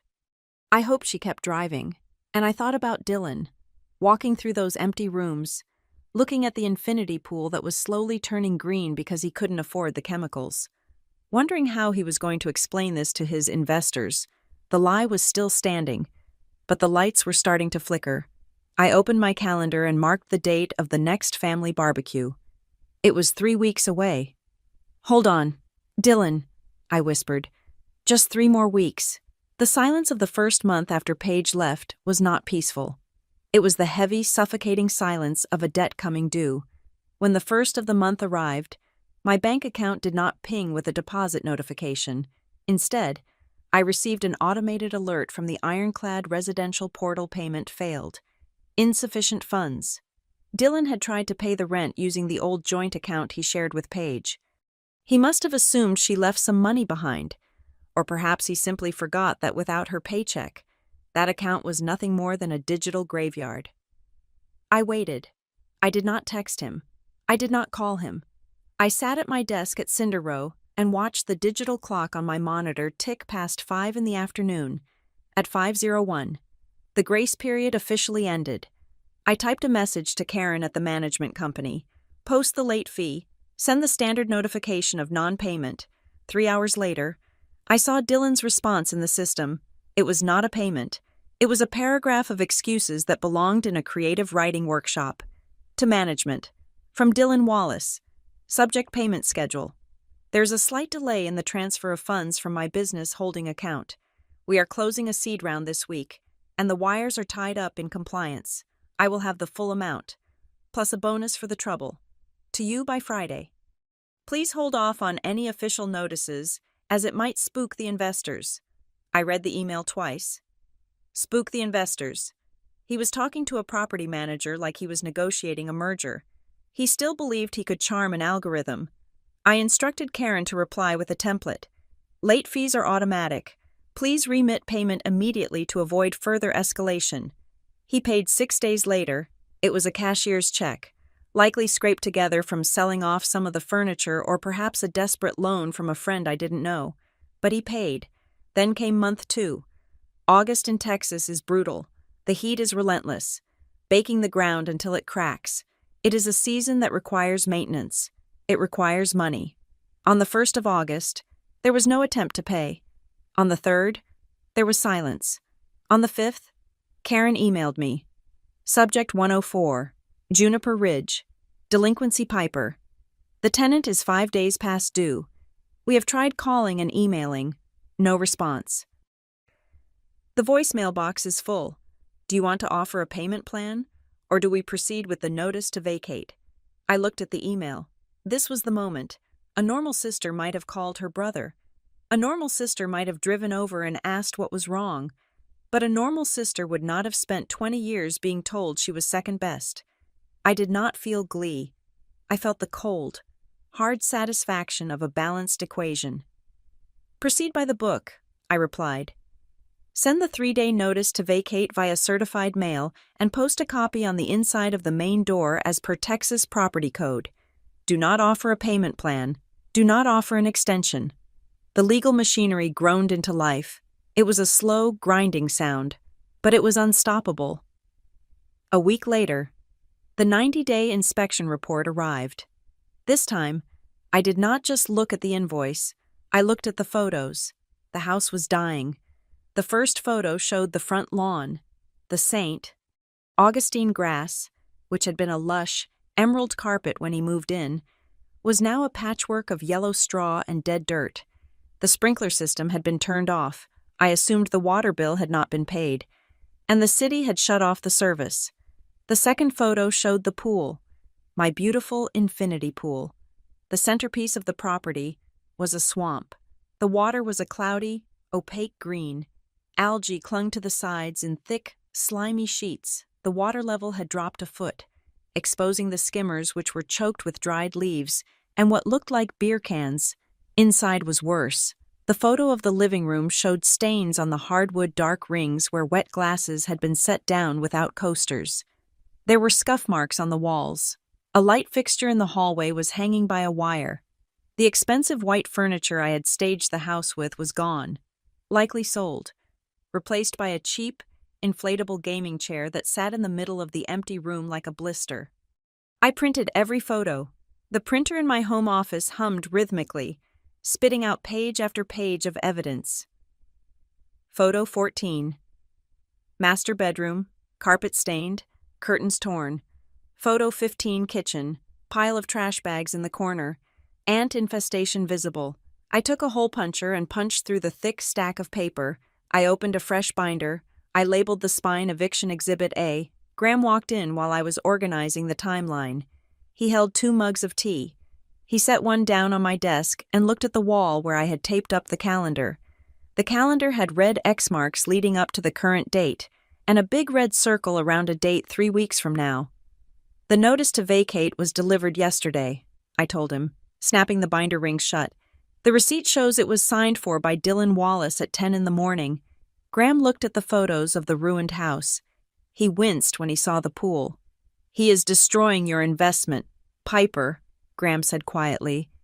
He is destroying his own illusion, I corrected. The house can be fixed. Drywall is cheap. Reality is expensive. Graham picked up the photo of the inflatable chair. He looked at me, his expression soft but serious. Are you sure about this? He asked. Really sure. Once you file the suit, it is public record. It will follow him for 7 years. He won't be able to rent an apartment in a decent complex. This is nuclear. I looked at Graham. I loved him for asking. I loved him for having the empathy that my family had starved out of me. I am sure, I said. I have been sure since I was 12 years old, and they told me I couldn't go to science camp because they needed the money for Dylan's guitar lessons. I have been sure every time they asked me how much I made and then sighed when I told them, as if my success was a boring footnote. I picked up the binder. It was heavy. It felt like a weapon. They made me prove my value every single day, I said. I had to show receipts for my worth. Now, he has to show receipts for his. If he can't pay, he can't stay. That is not cruelty. Graham, that is just business. Graham nodded slowly. He didn't argue. He just kissed the top of my head and left me to my paperwork. 2 days later, the phone call came. I saw Mom flash on my screen. I let it ring 3 times before picking up, composing my voice into the flat, neutral tone I reserved for family interactions. Hello, Mom. Piper. Her voice was shrill, panicked. Have you talked to your brother? Not recently, I said. Is he okay? He is being persecuted, Linda cried. That landlord, that company, they are monsters. Dylan called me in tears. He says they are trying to kick him out over a clerical error. A clerical error, I asked. Yes, he said the bank wire got stuck because it was an international transfer from one of his investors in Dubai. And this property manager, Ironclad or whatever, didn't even give him a chance to explain. They slapped a notice on his door like he's a criminal. I closed my eyes and pinched the bridge of my nose. Dubai. The lies were getting exotic. That sounds stressful, I said. Stressful? It is harassment, Linda shouted. He says they have been ignoring his maintenance requests too. The pool pump broke weeks ago and they refused to fix it. So now the pool is green and he can't even host his clients. He says they are trying to force him out so they can sell the house to a developer. The inversion of truth was so complete it was almost impressive. He was the one who broke the pump. He was the one who didn't pay. And yet, in the retelling, he was the martyr. Did he pay the rent? Mom? I asked. There was a pause on the line, a beat of hesitation. He tried, she said defensively. But like I said, the wire is stuck. And instead of understanding that business is complex, they are threatening him. Piper, you work in finance. Can't you call them? Can't you write a letter or something? Tell them that wires get stuck. I can't call his landlord. Mom, I said. I am not on the lease. You never help him, she exploded. You have all these connections. You work at that fancy firm, and you just let your brother drown. You are so cold. Piper, God, sometimes I wonder where you came from. The words hit their mark. They always did. But this time, the wound didn't bleed. It just calcified. I can't help him with this, I said firmly. If he didn't pay the rent, he has to deal with the consequences. Fine, she spat. We will figure it out. Dad is going to see if he can pull something from his retirement account. We are not going to let him lose his home because of some bureaucratic glitch. My hand tightened around the phone. If Ray touched his retirement account, the account I had secretly helped them set up years ago by sending anonymous consulting guides, I would burn the world down. Don't let Dad do that, I said sharply. It is a bottomless pit. Mom, don't throw the retirement money away. At least someone cares about this family, she said, and hung up. I stared at the phone, then I opened my email and sent a message to Karen. Update regarding 104 Juniper Ridge. The tenant has been served the notice to vacate. The 3-day window expires tomorrow at midnight. Prepare the eviction filing. I want it filed with the Justice of the Peace on Monday morning. No delays. I thought the countdown was the only drama left. I was wrong. On Friday, a new character entered the stage. I was monitoring Dylan's social media, a habit that had become a grim daily ritual when a new photo appeared. It was not Paige. It was a girl with bright red hair and a smile that looked like it cost $5,000 in orthodontics. She was sitting on the edge of the green, algae-filled pool, but the photo was edited with a filter that made the water look teal and moody. The caption read, "Manifesting abundance with my love, Dylan Wallace. This house is a whole vibe. Can't wait to fill it with good energy." Her name was Sierra. I clicked on her profile. She was an influencer with 4,000 followers and a bio that listed her as a life coach and event planner. I realized with a jolt that Dylan had found a new audience. Paige had been the bank. Sierra was the applause. Then, I saw the story she posted. She was walking through the house, holding the camera up high. She walked past the empty spots where furniture used to be, ignoring the stains on the floor. "So," she said to the camera, "Dylan and I were thinking, we really need to christen this place properly. We are thinking massive Labor Day BBQ, like huge. Investors, family, everyone. We need to show people that the Wallace brand is expanding." I froze. Labor Day. That was 10 days away. The eviction suit would be filed on Monday. The constable would serve the citation by Wednesday or Thursday. The court hearing would be set for roughly 10 to 14 days after that. The timeline was on a collision course. If they held a barbecue on Labor Day, they would be doing it while an active eviction lawsuit was pending in the county court. I watched the video again. I heard Dylan's voice in the background. "Yeah, babe, let's do it. Let's get the family together. Mom keeps asking when we are going to celebrate the house properly." He was insane. He was absolutely detached from reality. He had received a notice to vacate. He knew he hadn't paid. He knew the police were likely going to show up with a citation any day now, and his solution was to throw a party. I leaned back in my chair. He wasn't throwing a party. He was building a trap for himself. He was inviting the entire audience to the theater right before the roof collapsed. I picked up my phone and called Karen. "Change of plans," I said. "We are not filing," Karen asked, sounding worried. "No," I said. "We are definitely filing. File it Monday morning at 8 o'clock sharp, but I want to make sure the process server knows exactly where to find him." "Okay," Karen said.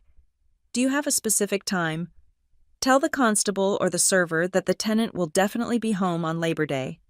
I said, "But that is a holiday, so they probably won't serve then. So, let's just let the legal system take its natural course. If the citation arrives before the party, fine. If it arrives during the party..." I let the sentence hang in the air. "I understand," Karen said. "We will file Monday." I hung up. I opened my binder and added a new tab. Tab 7, the final event. I looked at the date. I had 10 days. 10 days to prepare myself to walk into that backyard, watch my mother praise her son, and then watch the entire facade crumble under the weight of a court seal. I wasn't the villain. I wasn't the hero. I was just the one holding the gavel. The countdown to the end of the world, or at least, the end of the world as my family understood it, started on a Wednesday morning. It began with a phone call from my mother that was so bright and chirpy it felt like staring directly into the sun. I was in the middle of a portfolio review, analyzing a client's exposure to emerging markets, when my phone buzzed. I usually ignored personal calls during market hours, but something about the persistent vibration made me pick up. "Piper?" Linda's voice was breathless. "You need to mark your calendar. Seriously, put a big red star on Monday." "I know, Mom," I said, keeping my eyes on the spreadsheet in front of me. "It is Labor Day. We always do a barbecue."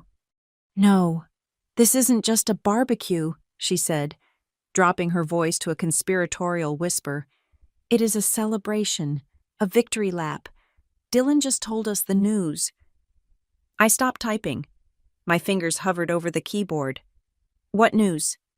"He is closing on the house," she squealed. "He said the lease-to-own period is practically over, and the owner, some big corporation, is so impressed with how he has maintained the property that they are fast-tracking the deed transfer. He is going to be a homeowner. Piper, a real homeowner, just like you, well, actually, a bit bigger than you, isn't it?" The room temperature seemed to drop 10 degrees. "He told you he is closing on the house?" I asked slowly. "Yes, he needs a little help with the closing costs. Of course, just a bridge loan until his next round of funding comes in. Dad is going to the bank tomorrow to withdraw $40,000 from his IRA. It is a lot, I know, but for an asset like that, it is a no-brainer." I felt the blood drain from my face. It wasn't just a lie anymore. It was theft. Dylan wasn't just pretending to be rich. He was actively preparing to loot our parents' retirement to pay for a house he was currently being evicted from. He was going to take $40,000 of Ray's hard-earned money that was supposed to pay for their medical bills and old age, and he was going to throw it into the black hole of his own debt, or worse, he would pocket it and run. "Mom," I said, my voice shaking slightly, "do not let Dad go to the bank." "Oh, stop it," she snapped, her joy instantly curdling into defensiveness. "Don't start with your jealousy. This is happening. Monday, 1 o'clock at our place. Dylan said his place is being fumigated. Something about routine maintenance. So we are hosting.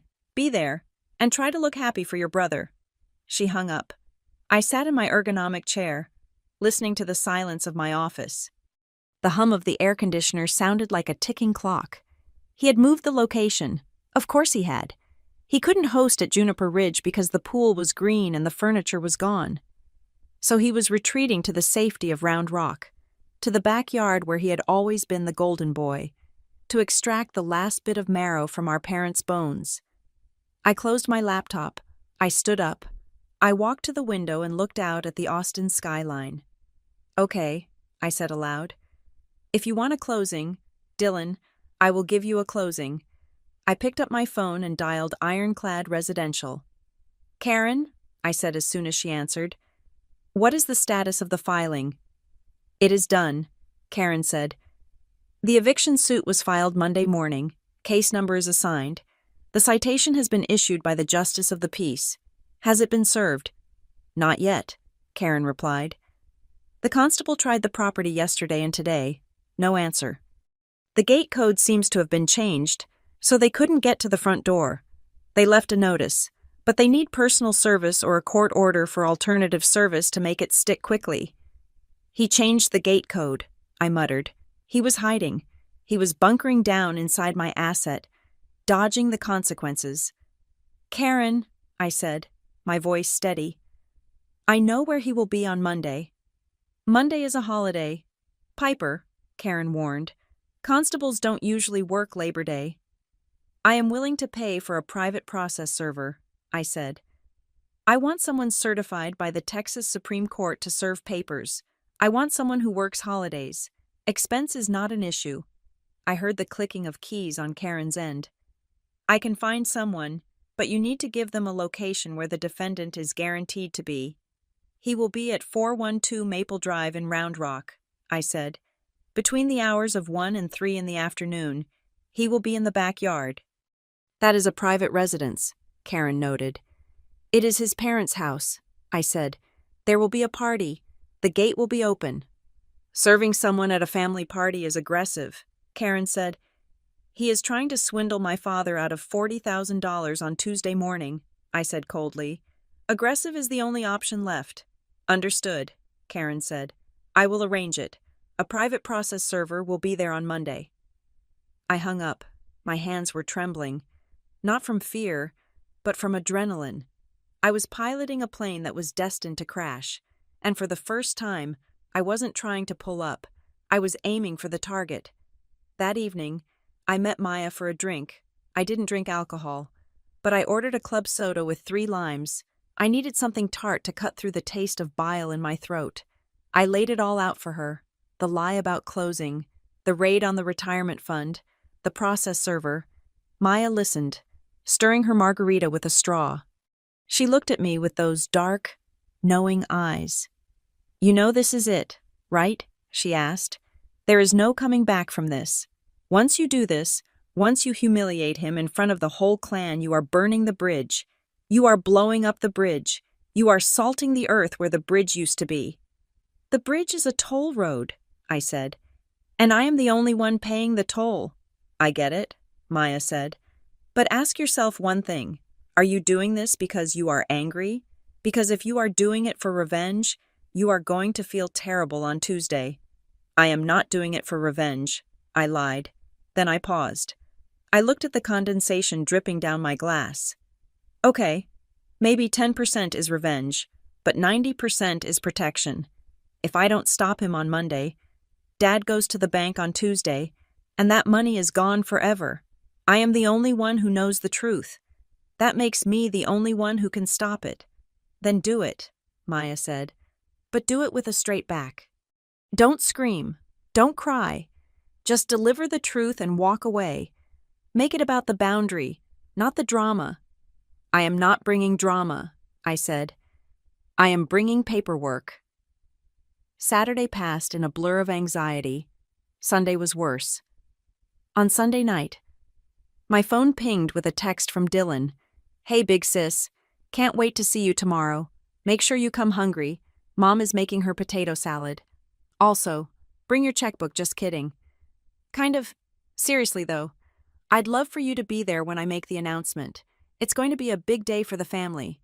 I looked at the text, the emojis, the casual manipulation. He was so confident. He had Sierra believing him, Mom believing him, and Dad ready to write a check. He thought he had won. He thought I was just the quiet, bitter sister who would sit in the corner and sulk while he was crowned king. I typed my reply. I will be there. Dylan, and I will bring a gift. Aw, you don't have to do that, he replied instantly. But cash is always king. I didn't reply. I spent Sunday night assembling the gift. I bought a heavy black presentation folder from an office supply store. It had a texture like leather. It looked important. Inside, I placed the documents in chronological order. Page 1. The residential lease agreement, dated 6 months ago, signed by Dylan James Wallace and Juniper Slate Holdings, LLC. Page 2. The notice of non-payment from month 5. Page 3. The notice to vacate sent 3 days ago, with the certified mail tracking number showing it was delivered to his address. Page 4. The printed photos of the green pool and the dead grass, time-stamped by the inspection software. Page 5. The coup de grace, a copy of the eviction petition filed with the Justice Court, listing the plaintiff as Juniper Slate Holdings and the defendant as Dylan Wallace. I closed the folder. It was thin, but it felt heavy. It contained the entire dismantling of a human being's persona. I placed it on the passenger seat of my car. Monday morning broke hot and bright. The Texas sky was a relentless, cloudless blue. I dressed carefully. I wore a linen suit sharp, professional, but casual enough for a barbecue. I wanted to look like myself. I wanted to look like the woman who managed millions of dollars, not the girl who wore hand-me-downs. Graham stood by the door as I grabbed my keys. "Do you want me to come?" he asked. "I can be the getaway driver." "No," I said. "This is a family matter. You shouldn't be in the blast radius." He kissed me. "Good luck. Remember, you are the one with the leverage." I drove to Round Rock in silence. I didn't play the radio. I needed to focus. I pulled onto my parents' street at 1:15 in the afternoon. The cul-de-sac was lined with cars. I recognized Uncle Jerry's truck, Cousin Mike's convertible, and the new, flashy SUV that must have belonged to Sierra. I parked 3 houses down, under the shade of a mesquite tree. I turned off the engine. I cracked the window. I could smell the smoke. It was the familiar scent of oak and burning meat. It smelled like my childhood. It smelled like every birthday party where Dylan got the big slice of cake, and I got the corner piece with no icing. I could hear them. Laughter drifted down the street. It was loud, raucous laughter. I heard my father's booming voice, probably telling a joke about fishing. I heard the clinking of bottles. I heard Sierra squealing about something. They were happy. They were celebrating a victory that did not exist. They were toasting a house that belonged to me, paid for by a man who was about to lose his savings, all to honor a boy who hadn't paid his rent in 60 days. I looked at the black folder on the seat next to me. I checked my watch. 1:18. The process server was scheduled to arrive at 1:30. I had 12 minutes. 12 minutes to walk in, get a drink, listen to the lie one last time, and position myself for the impact. I took a deep breath. The air conditioning in the car was fading, replaced by the creeping Texas heat. I felt a drop of sweat roll down my back. "Don't do it for anger," I whispered to myself, repeating Maya's words. "Do it for the boundary." But as I looked at the house where I had learned to be invisible, the house where I had learned that love was conditional, I knew I was lying to myself. I picked up the folder. I gripped it until my knuckles turned white. I wasn't just doing this for boundaries. I was doing this because for 34 years, I had been the audience. Today, I was going to be the director. I opened the car door and stepped out into the heat. The laughter from the backyard got louder. It sounded like a balloon right before it pops. The metal latch of the gate clicked shut behind me, but nobody heard it. The sound was swallowed by the roar of laughter and the thumping bass of a country song blasting from Sierra's portable speaker. I stood there for a moment, gripping the black leather folder, watching the scene unfold like a slow-motion car crash. The backyard was a sea of red, white, and blue decorations. There were streamers twisted around the oak trees and a banner strung across the patio that read, "Congratulations, homeowner," in glittering gold letters. My father, Ray, was standing by the grill, wearing an apron that said, "Grill Sergeant." He looked younger than he had in years, his face flushed with the kind of pride that usually costs money. And there was Dylan. He was holding court near the cooler, a beer in one hand and a half-eaten rib in the other. He was wearing a new polo shirt, likely charged to a credit card that was maxed out. Sierra was draped over his shoulder, laughing at something he said, looking every bit the supportive partner of a successful entrepreneur. I took a step forward. My heels sank slightly into the dry, yellowing grass of my parents' lawn. "Piper!" Cousin Mike shouted, waving a tong in my direction. "You made it?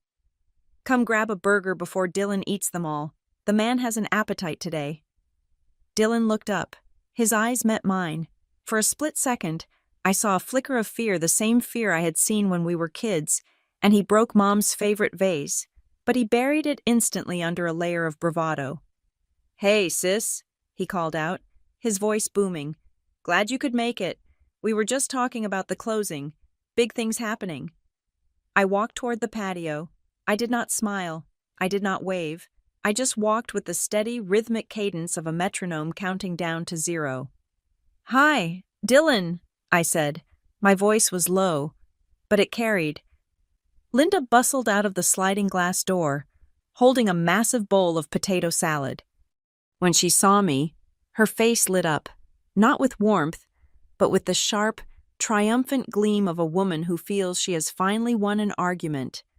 "Piper!" she exclaimed, setting the bowl down on the picnic table with a heavy thud. "You are just in time for the toast. Ray, turn down the music. Everyone, gather round." The music cut out. The chatter died down. The family formed a loose semicircle around the patio. I stood on the edge, clutching my folder. Linda walked over to Dylan and wrapped her arm around his waist. She looked small next to him. She looked at the crowd, her eyes shining with tears. "I just want to say something," she began, her voice trembling with emotion. "We all know it hasn't been an easy road, but seeing my son today, standing here, about to close on his own estate in Juniper Bluff, it just proves that faith pays off." She squeezed Dylan hard. "He did this on his own. No handouts, just vision. And tomorrow, when your father and I go to the bank to help with those final closing costs, we are doing it with joy in our hearts, because we know it is an investment in a legacy." The crowd murmured their approval. Uncle Jerry raised his beer can. Then, Linda turned her head, her gaze locked onto me. The warmth vanished from her face, replaced by that familiar, pitying sneer. "And Piper," she said, her voice dripping with artificial sweetness, "I hope this inspires you. I know you are still renting that little apartment. I know it is hard to see your younger brother surpass you, but maybe if you took some risks like Dylan, you would have something to show for your life too. When are you going to finally get it together? When are you going to have a home of your own?" The air in the yard went still. It was a direct, public humiliation. She wasn't just praising Dylan. She was using his success as a bludgeon to beat me down. I felt a strange sensation in my chest. It wasn't pain. It wasn't anger. It was the feeling of a heavy weight finally being dropped. I walked into the center of the circle. I placed my iced tea on the table next to the potato salad. "I will have a home," I said, my voice clear and cutting through the humid air like a razor, "when he stops renting that house from me." For 2 seconds, nobody moved. The sentence hung there, suspended in the heat. Then, Linda let out a short, confused laugh. What are you talking about? Don't make jokes. Piper, it is pathetic." "It is not a joke," I said. I lifted the black folder. I opened it. "This," I said, pulling out the first document, "is the residential lease agreement for 104 Juniper Ridge, dated February 1st of this year." I held it up. The sun caught the white paper. I walked over to my father and pressed it into his hand. "Read the landlord's name." "Dad," I said. Ray looked down. He squinted. "Juniper Slate Holdings, LLC." "That is me," I said. "That is my company. I bought that house 18 months ago. I renovated it, I staged it, and 6 months ago, Dylan applied to rent it." I pulled out the next document. "And this is the application, signed by Dylan Wallace and Paige Harmon." I tossed it onto the table. It slid across the plastic tablecloth and stopped in front of Sierra. Sierra looked down. She saw Paige's name. She saw the income declaration. Her face went pale. "Rent," Linda stammered, stepping away from Dylan. No, he is buying it. The owner is a corporation." "I am the corporation." "Mom," I said. "And he isn't buying anything. He is being evicted." The word evicted hit the crowd like a physical blow. Uncle Jerry lowered his beer. Cousin Mike stopped chewing. Dylan's face had turned a deep, blotchy red. He looked around the yard. Seeing the confusion and the dawning horror on everyone's faces, he did the only thing he knew how to do. He attacked. "She is lying," Dylan screamed, pointing a shaking finger at me. "She is crazy. She set me up. This is a trap." "A trap?" I asked calmly. I pulled out the photo of the green pool. "Did I trap you into destroying the pool pump? Did I trap you into not paying rent for 60 days?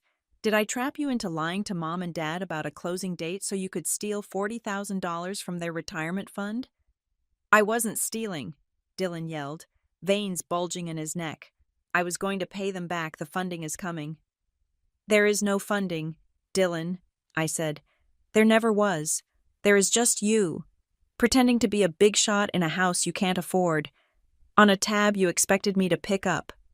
"You," Linda sputtered, her hands shaking. "You did this. You let him live there and you charged him rent. Your own brother." "I charged him fair market value," I said, "and he didn't pay it." "You are evil," Linda sobbed, tears streaming down her face, ruining her makeup. "You ruined this family. You came here today just to humiliate him. Why couldn't you just help him? Why do you have to be so cruel?" I looked at my mother. I looked at the woman who had spent my entire life telling me I wasn't enough, while polishing the pedestal for the boy who was currently robbing her. "What family, Mom?" I asked. My voice cracked. Just once, before hardening again. "The family where I have to hide my success so Dylan doesn't feel bad.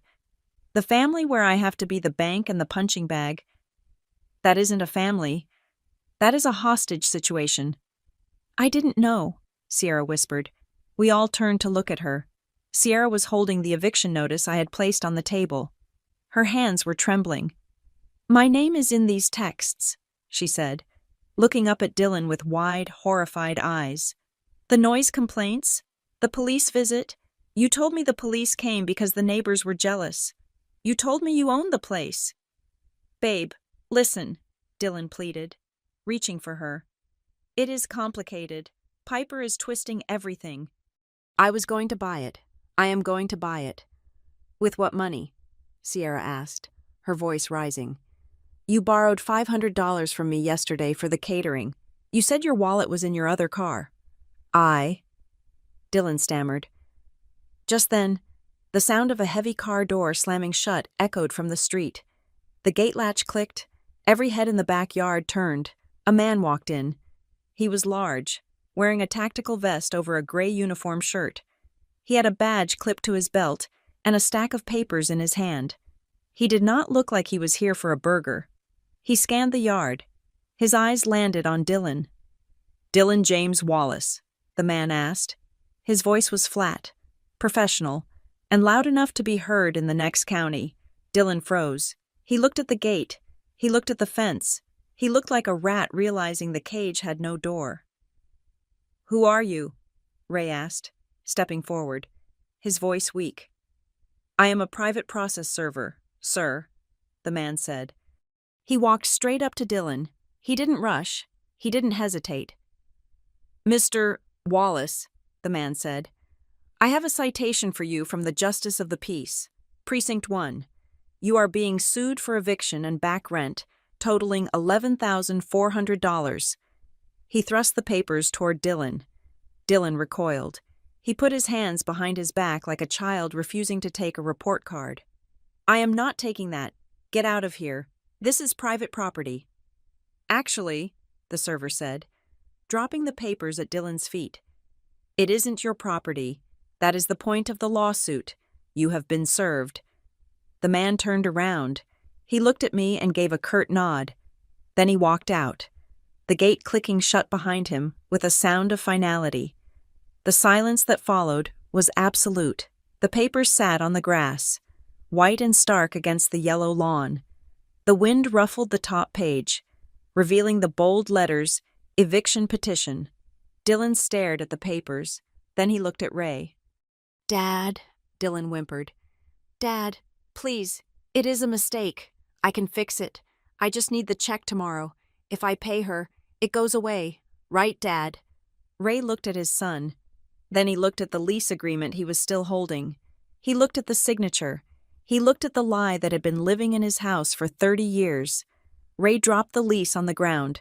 He didn't say a word. He just turned around and walked back to the grill, staring at the charcoal as if the answers were hidden in the ash. Linda was wailing now. A high, thin sound of despair. She was clutching her chest, looking from Dylan to me, waiting for me to fix it, waiting for me to take it back. I closed the black folder. I had nothing left in there. The evidence was out. The bomb had detonated. "It is over, Dylan," I said. "You can't do this," Dylan screamed, tears finally spilling over his cheeks. "You can't kick me out. We are family." I looked at him. I looked at the brother I had protected, the brother I had bailed out, the brother who had taken everything that was supposed to be mine: love, attention, approval, and squandered it on toys. "It is not about family anymore," I said, turning my back on him. "It is a court matter now. You can tell your story to the judge on the 12th. Don't be late." I walked toward the gate. I could feel their eyes on my back burning, hateful, confused. I heard Sierra sobbing. I heard Linda screaming my name. But I didn't stop. I walked out of the gate, past the process server's car, and down the street to where my sedan was parked. I got in. I shut the door. The sound of the screaming was muffled instantly. I sat there for a moment in the quiet, cool air of the car. My hands were steady. My heart was beating a slow, calm rhythm. I started the engine. I didn't look back at the house. I checked my mirrors, put the car in drive, and pulled away from the curb. The barbecue was over. The cleanup had just begun. The hearing at the Justice of the Peace Court in Precinct 1 took exactly 12 minutes. I timed it on my wristwatch. The courtroom did not look like the ones on television. There was no mahogany railing, no dramatic lighting, and no jury of peers gasping at revelations. It was a fluorescent-lit room that smelled of floor wax and stale coffee. The docket was full of people who had lost their jobs, people who had fallen behind on medical bills, and people who had simply run out of luck. And then there was Dylan. He arrived 5 minutes late, wearing a navy blue suit that was too shiny for a Tuesday morning. He walked in with his chin up, carrying a leather briefcase that I knew was empty. He looked around the room, expecting to see a gallery of supporters. He saw only me, sitting in the back row next to the attorney I had hired to represent the LLC. I did not look at him. I looked at the back of the judge's head. When the bailiff called the case Juniper Slate Holdings, LLC versus Dylan Wallace, Dylan strode to the defendant's table with a bounce in his step. He smiled at Judge Harrison, an older woman with glasses perched on the end of her nose and a pile of files that looked like a mountain range. "Your Honor," Dylan began, his voice projecting as if he were giving a TED Talk. "I would like to start by explaining the unique family circumstances surrounding this misunderstanding. You see, the plaintiff is actually my sister, and this is really just a domestic dispute that has gotten out of hand." Judge Harrison did not look up from the file. She flipped a page. The sound was sharp in the quiet room. "Mr. Wallace," the judge said. Her voice was dry, devoid of any patience. "Are you the tenant listed on the lease agreement dated February 1st? "Well, yes," Dylan said, his smile faltering slightly. "But the context is important here. I was in the process of purchasing—" "Did you pay the rent for July?" the judge interrupted. Dylan blinked. As I was explaining, there was a wire transfer issue with my investors. "Did you pay the rent for August?" the judge asked again. She looked up this time. Her eyes were not unkind, but they were absolute. "I offered a payment plan," Dylan stammered. "I told the management company that as soon as my seed round closed, I would make them whole. I have significant equity." "So, the rent has not been paid," the judge stated. It was not a question. My attorney stood up. He was a quiet man named Davis. He placed a single sheet of paper on the judge's bench. "Your Honor," Davis said, "here is the ledger provided by Ironclad Residential. The tenant is in arrears totaling $11,400. Notices were served in accordance with the Texas Property Code. We are asking for immediate possession. Dylan gripped the edge of the table. But I have rights. You can't just throw me out. I have rights to cure the default. You had rights, Judge Harrison said, signing the paper in front of her. And you had time. The law is very specific about this. Mr. Wallace, you cannot live in a property you do not pay for. She banged her gavel. It was a dull, wooden thud. Judgment for the plaintiff, she said. Writ of possession is granted. You have 24 hours to vacate the premises voluntarily, or the constable will assist you. 24 hours? Dylan shrieked. The charm was gone. The mask had slipped, revealing the terrified child beneath. I can't move a whole house in 24 hours. I have furniture, I have assets. Then I suggest you get a moving truck, the judge said. Next case. It was over. I stood up. I didn't look at Dylan. I walked out of the courtroom, past the line of people waiting for their turn, and into the bright, blinding sunlight of the parking lot. I didn't feel happy. I didn't feel sad. I felt efficient. The execution of the judgment happened 2 days later. I did not go to the house. I had no desire to stand on the curb and watch my brother's life be piled onto the sidewalk. Instead, I sat in my office at Cinder Row, staring at my second monitor. I had asked Karen to provide me with real-time updates. At 10 o'clock in the morning, the first email arrived. Subject: eviction in progress. The constable is on site. The locksmith is drilling the front door. Tenant refused to open up. I took a sip of water. He had locked himself in. He was still playing the game, pretending that if he just ignored reality hard enough, it would go away. At 10:30, the second update came. Subject entry. Gained tenant is being removed from the property. He is arguing with the officers. A female companion is present. She is packing personal items into a sedan. That would be Sierra. I felt a pang of sympathy for her. She had bought a ticket to a show that had been canceled, and now she was being asked to help sweep the stage. At 11 o'clock. My phone rang. It was Karen. Piper, she said. We have a situation. Dylan is refusing to leave the driveway. He is demanding to speak to the owner. He is telling the constable that he has a verbal agreement with you for an extension. He says he has a new investor who is wiring funds today. I looked at the phone.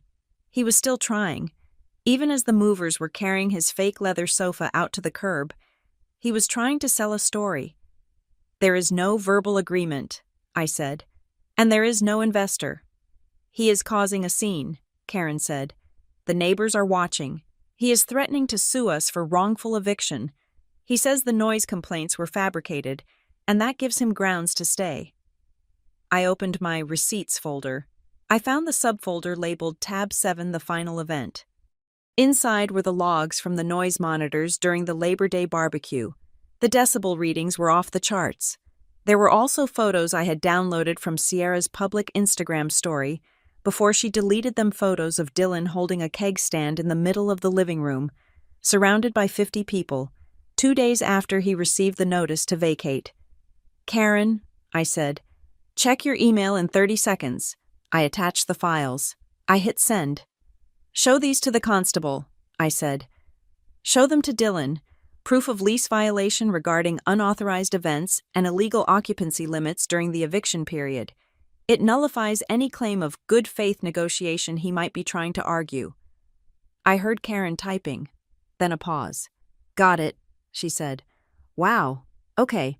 This shuts the door on everything. He has absolutely no leg to stand on. Good, I said.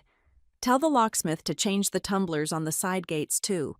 Consider it done, Karen said. I will call you when the property is secured. I hung up. I sat there for a long time, watching the dust motes dance in the light from my office window. I thought about the barbecue. I thought about the look on my father's face when the process server dropped the papers. My phone buzzed. A text message. It was from Linda.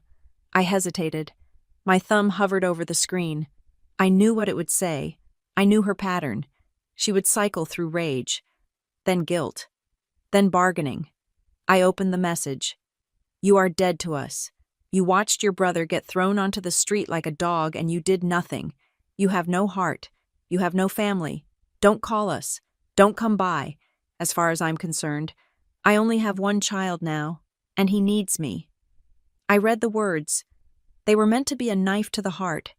They were meant to make me collapse, to make me beg for forgiveness, to make me write a check just to be let back into the fold. But the knife hit armor. I didn't cry. I didn't type a furious reply. I didn't block her number. I simply took a screenshot. I opened my archive. I navigated to the folder labeled Family Correspondence.